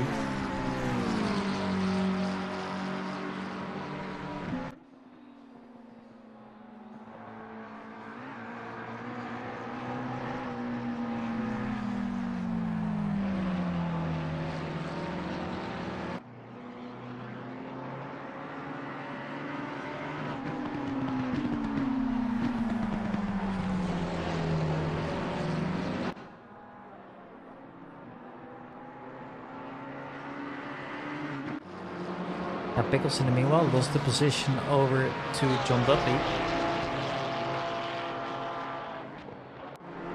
As a result of, well, first of all the pit of course, and then second of all he seems to be a little bit slower at the moment. Not by much though, so he's made a small mistake, and I feel like this lane has now come in. Once again standing still. Serving his second pit stop now, I think. He's also still got that drive-through, of course, so...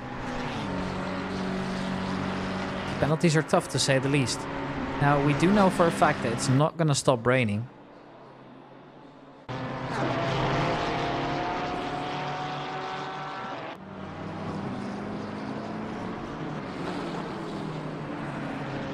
So I'm curious what that does in the end.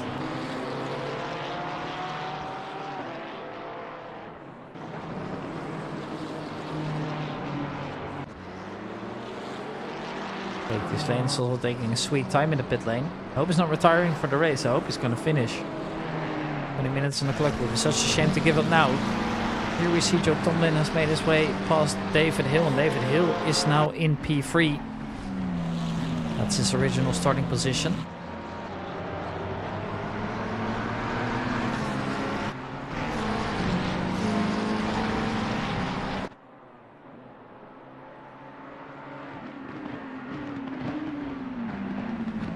A bit of a touch there, I believe, but nothing major, and now he's made his way past again. With P2 he goes, and now Ryan Harper's also going to get involved in that. He's the McLaren following right behind the purple, black, and lime green. McLaren now also can find himself fighting for position here still, so he could still very well shift from second to fourth, and especially considering all these drivers still have to come in, so maybe even Clive Bixby then and get involved in that again. As well, in the last 15 minutes we're going to have to see a couple more drivers pit. Looks like Carlo Traccio has served his pit stop, and once again he has himself facing the wrong way, and he's done. As soon as I swap to him, he's decided to disconnect from the service. You're not finishing, that's a shame. Gave it a good go, but realized there's nothing much to race for anymore. And Tibor Shilagi will happily driving in no man's land as we speak. I mean, there's just so many drivers which, well, don't get a lot of screen time really. Like, I'm trying to find some here. For example, this man, Stefan Wilson. I mean, he's just solid in P19, right? Same for John Wilson. They just don't get any screen time because, well, they're not really involved in any battles, right? It's just how it is. It's a bit of a boring race for them.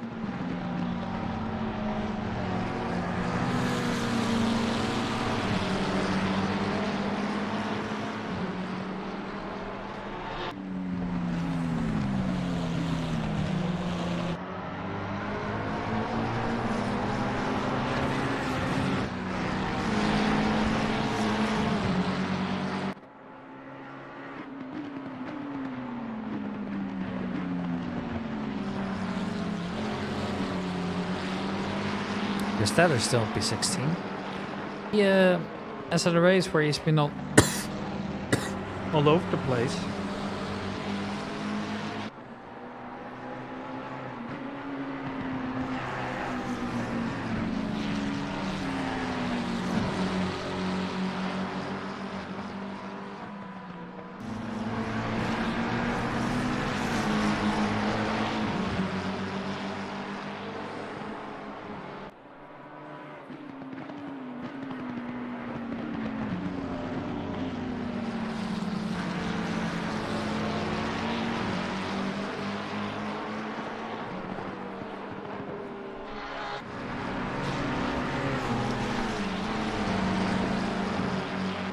currently watching him getting closer, actually. I mean, Ryan O'Sullivan is only 0.3 seconds away.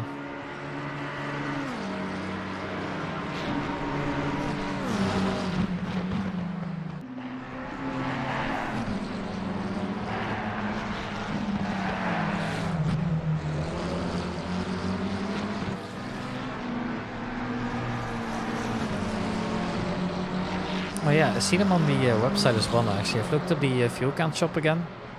They have jerseys and fuel and that kind of stuff. That's kind of cool.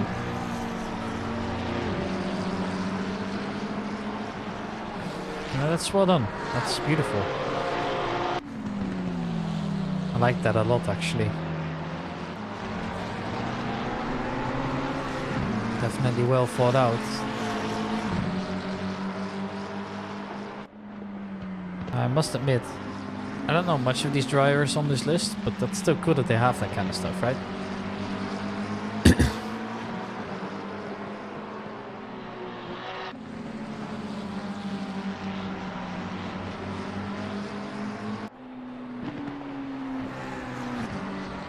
Yeah, cool stuff, dude.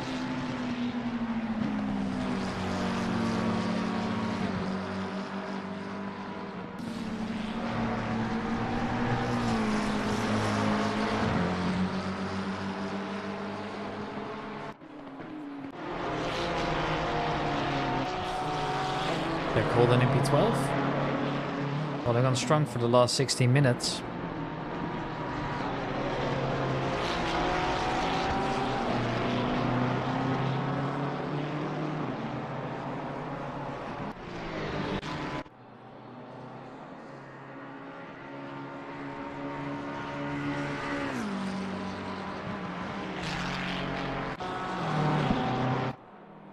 It's just a little bit of a silent race for most of the drivers. You know, you do notice that it's getting a little bit darker outside, but nothing major, of course.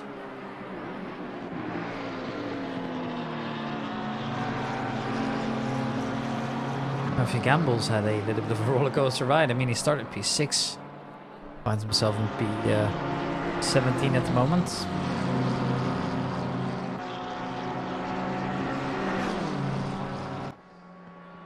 Unfortunately, some drivers still in the pit. I mean,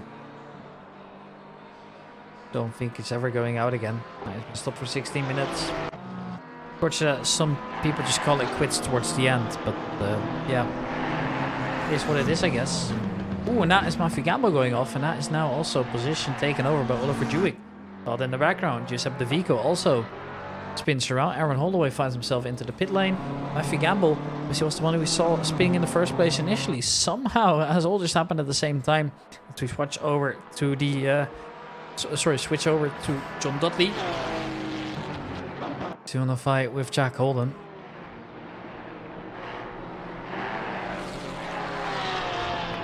Let's just see what the call for him is going to be.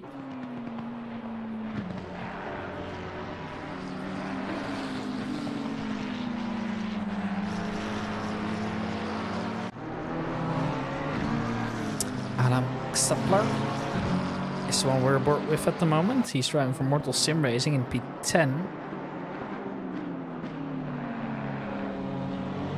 Yeah, you can see as well how big the gaps are, right? For example, the gap to the leader, some of the drivers is just like so big at the moment. So not even like anything that can be said about it. I mean,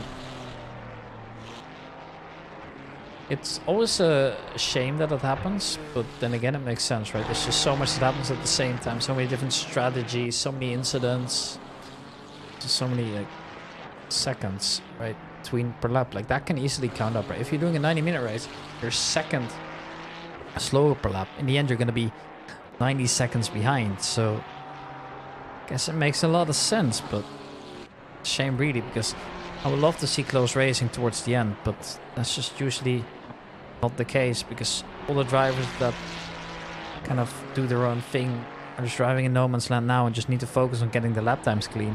For example, this man, he still needs to pit in the last 8.5 minutes, and so do the 4 drivers behind him as well as Shilagi.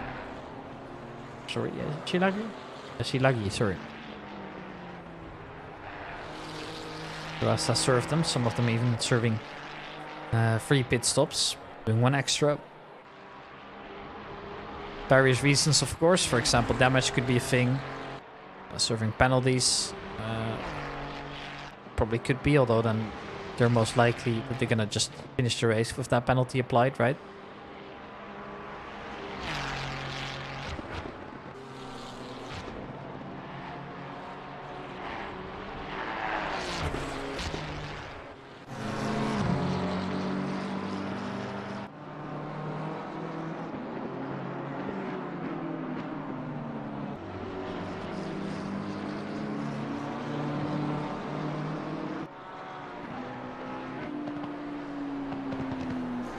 Pit minutes close in, pit window close in 7.5 minutes. You can tell I'm a little bit out of energy here. I'm trying my best to finish it off. Yeah, I've been calling since 10 in the morning. It's now 11 in the evening. Barely had any breaks, so yeah, that sometimes happens, I guess. But yeah.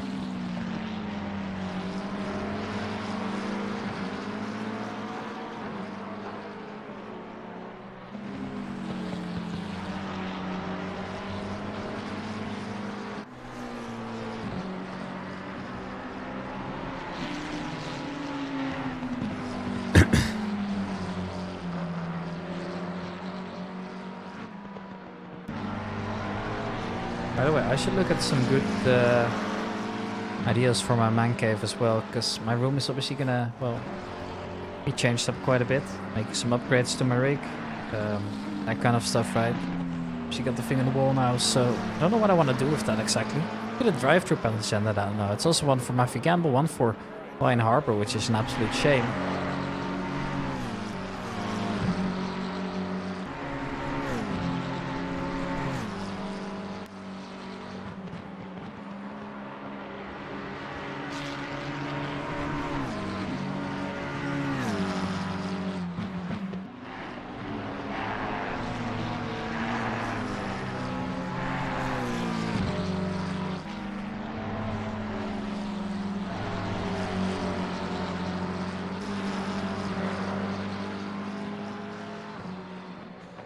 Minutes left as we speak.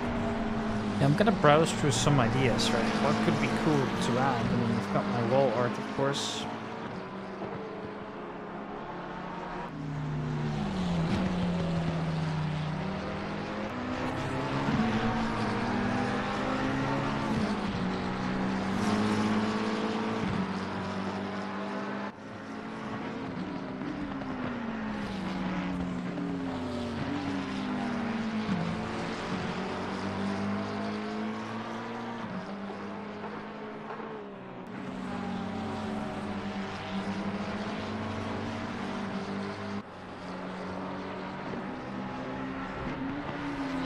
I wonder if I can actually find some cool keycaps for my keyboard. That would be cool.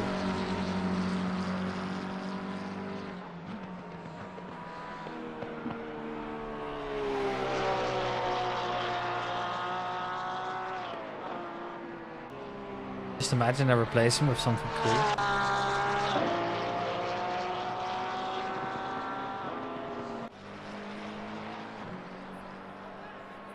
Oh yeah, there's actually quite a few that do that. It's cool. Could try it out, I guess.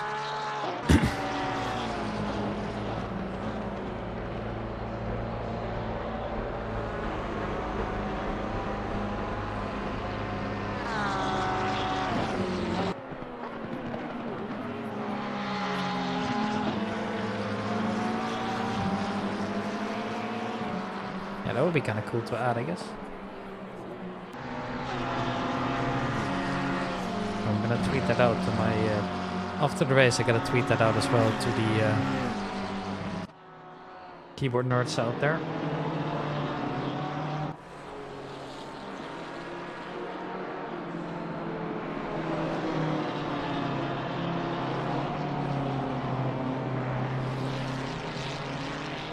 Maybe that would be fun to have, not gonna lie.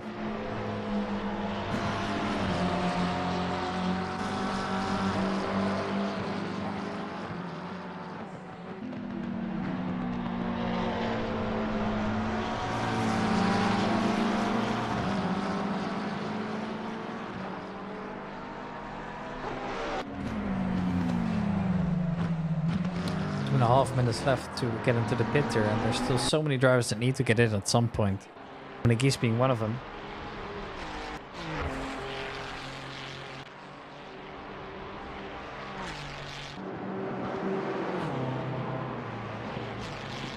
Here we see indeed David Hill and Joe Tomlin both getting in. Now, logically, David Hill would have to come out on top here. Maintain that position. Richard Christie now pushes past, but he still has to get into the pits. I'll have that soon.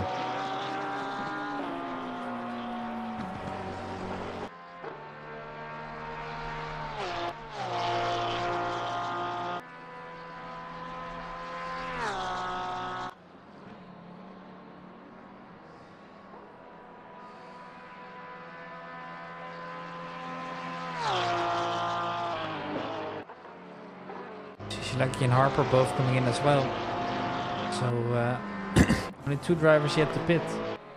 You can also see Bixby is 41 seconds off, so maybe that 15-second penalty was just too much. Oh no, Joe Tomlin towards the end finds himself with a significant penalty there. 30 seconds stop and go.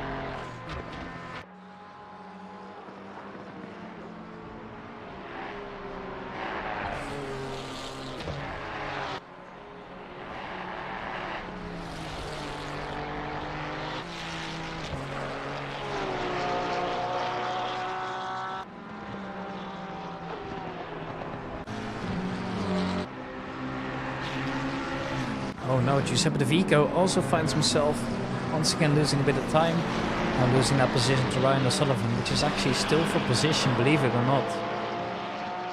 That's at least one overtake now. And 21 finishers looking likely here. Dominic Geese has finally come in. It's tough to see, and I think Richard Christie might be overtaking him towards the end then. Making him the leader, at least temporarily. Oh no, he has to come in as well, of course. I completely forgot. And now it's Clive Bixby driving past. He's driving out of the pit lane now. Who's gonna come out on top? I believe it will be Dominic Geese. And indeed, I was right. But Clive Bixby could try and push forward. I mean, there's still 5 minutes to go. Which is roughly 2 laps.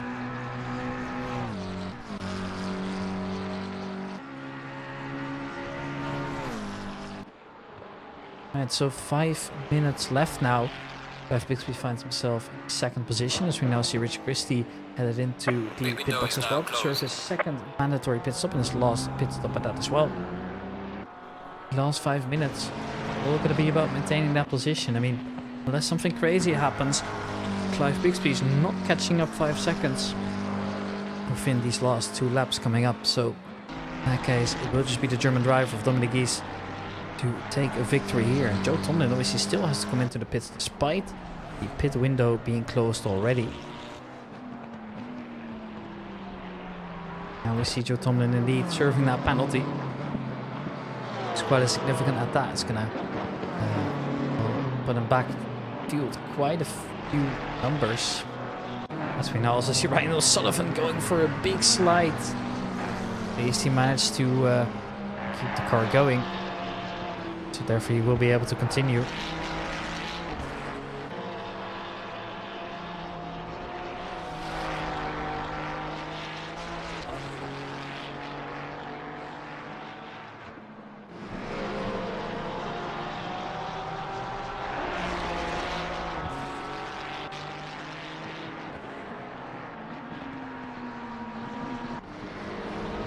Now the gaps are really far away. I mean, there's nobody really within a second of each other. I mean, the closest gap right now is 1.5 seconds between Tibor Shilagi as well as Ryan Harper. So safe to say things are not changed that much.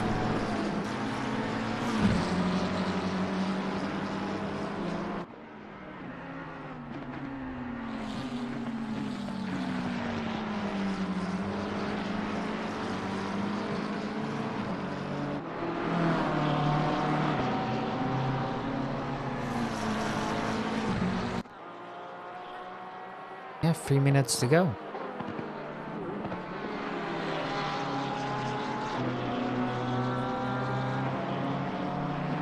Just a matter of waiting now. This lane won't be finishing, so therefore will be only 21 drivers out of 30 actually finishing the race. Now people like Carlo Doraccio giving up early.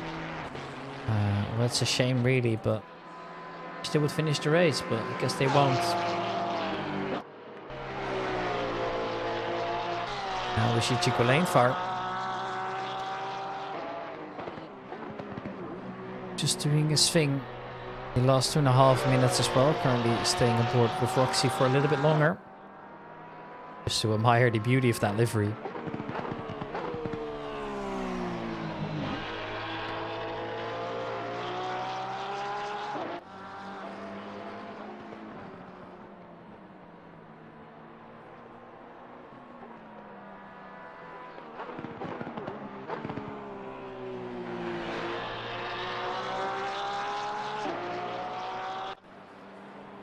Now Clive Bixby actually, believe it or not, somehow has found himself chasing Dominic Gies towards the end. 1.5 minutes remaining. Should be good for 2 more laps at least then.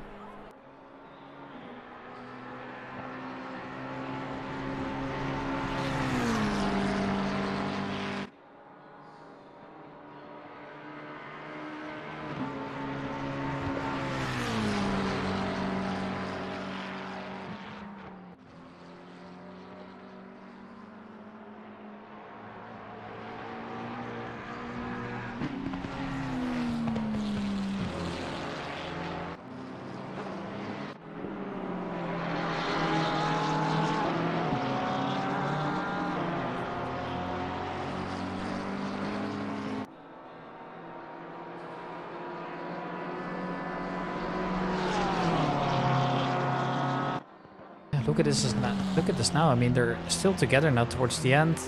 Clive Bixby seems to be just strolling through.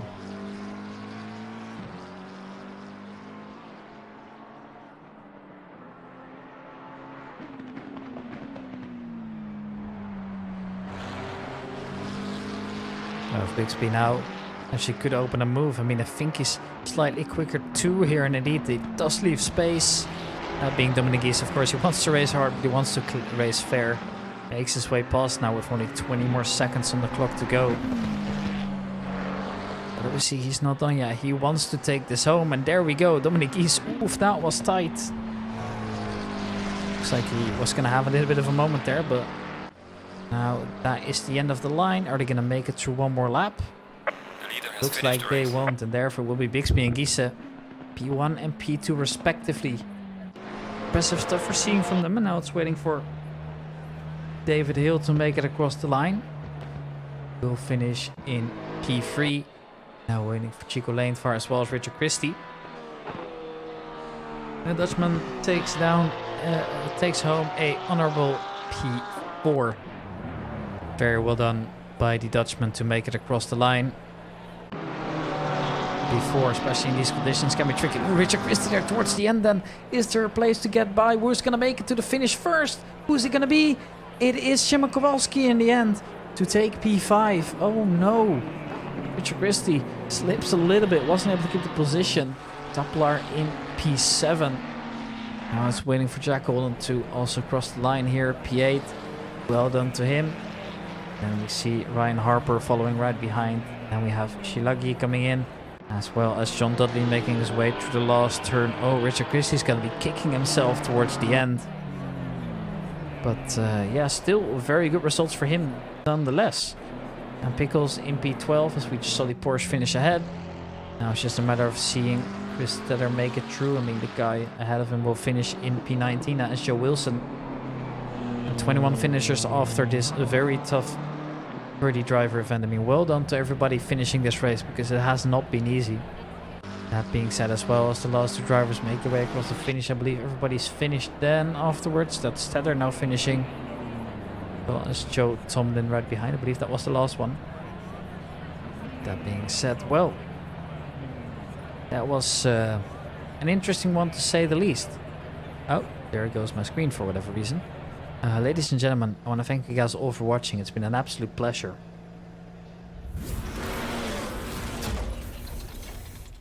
But man, am I done for. I am really tired. I hope you guys enjoyed the stream. As you can tell, I started commentating on 10 in the morning. It's now past 11. So I've given it my all. But for me, it's also time to head to bed. What a shame that Richard Christie couldn't bring it across the line there. Well, I hope to see you guys in the next one. We're going to play some more music. It's time for me to go to bed. Thank you guys all for watching, and I will see you next time.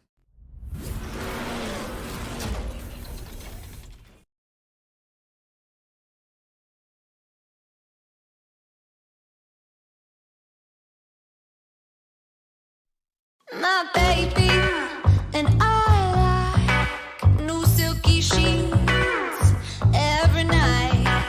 He buys me fur and whiskey neat and keeps them coming every week. Ooh, he wants the suburbs where school's out for summer, and we live by his mother. I keep my drugs in the cupboard 'cause I'm only sweet when I'm high. I'm only sweet when I'm high. I'm only sweet when I'm high. I'm only sweet when I'm high.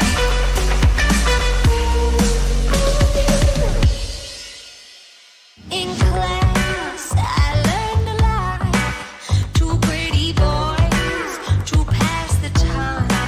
'Cause I got that good shit, American pride. Kiss the kids goodnight and take the Harley for a ride.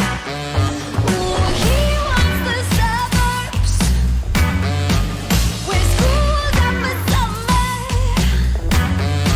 and we live by his mother. I keep my drugs in the cupboard 'cause I'm only sweet when I'm high. I'm only sweet when I'm high. I'm only sweet when I'm high. I'm only sweet when I'm high.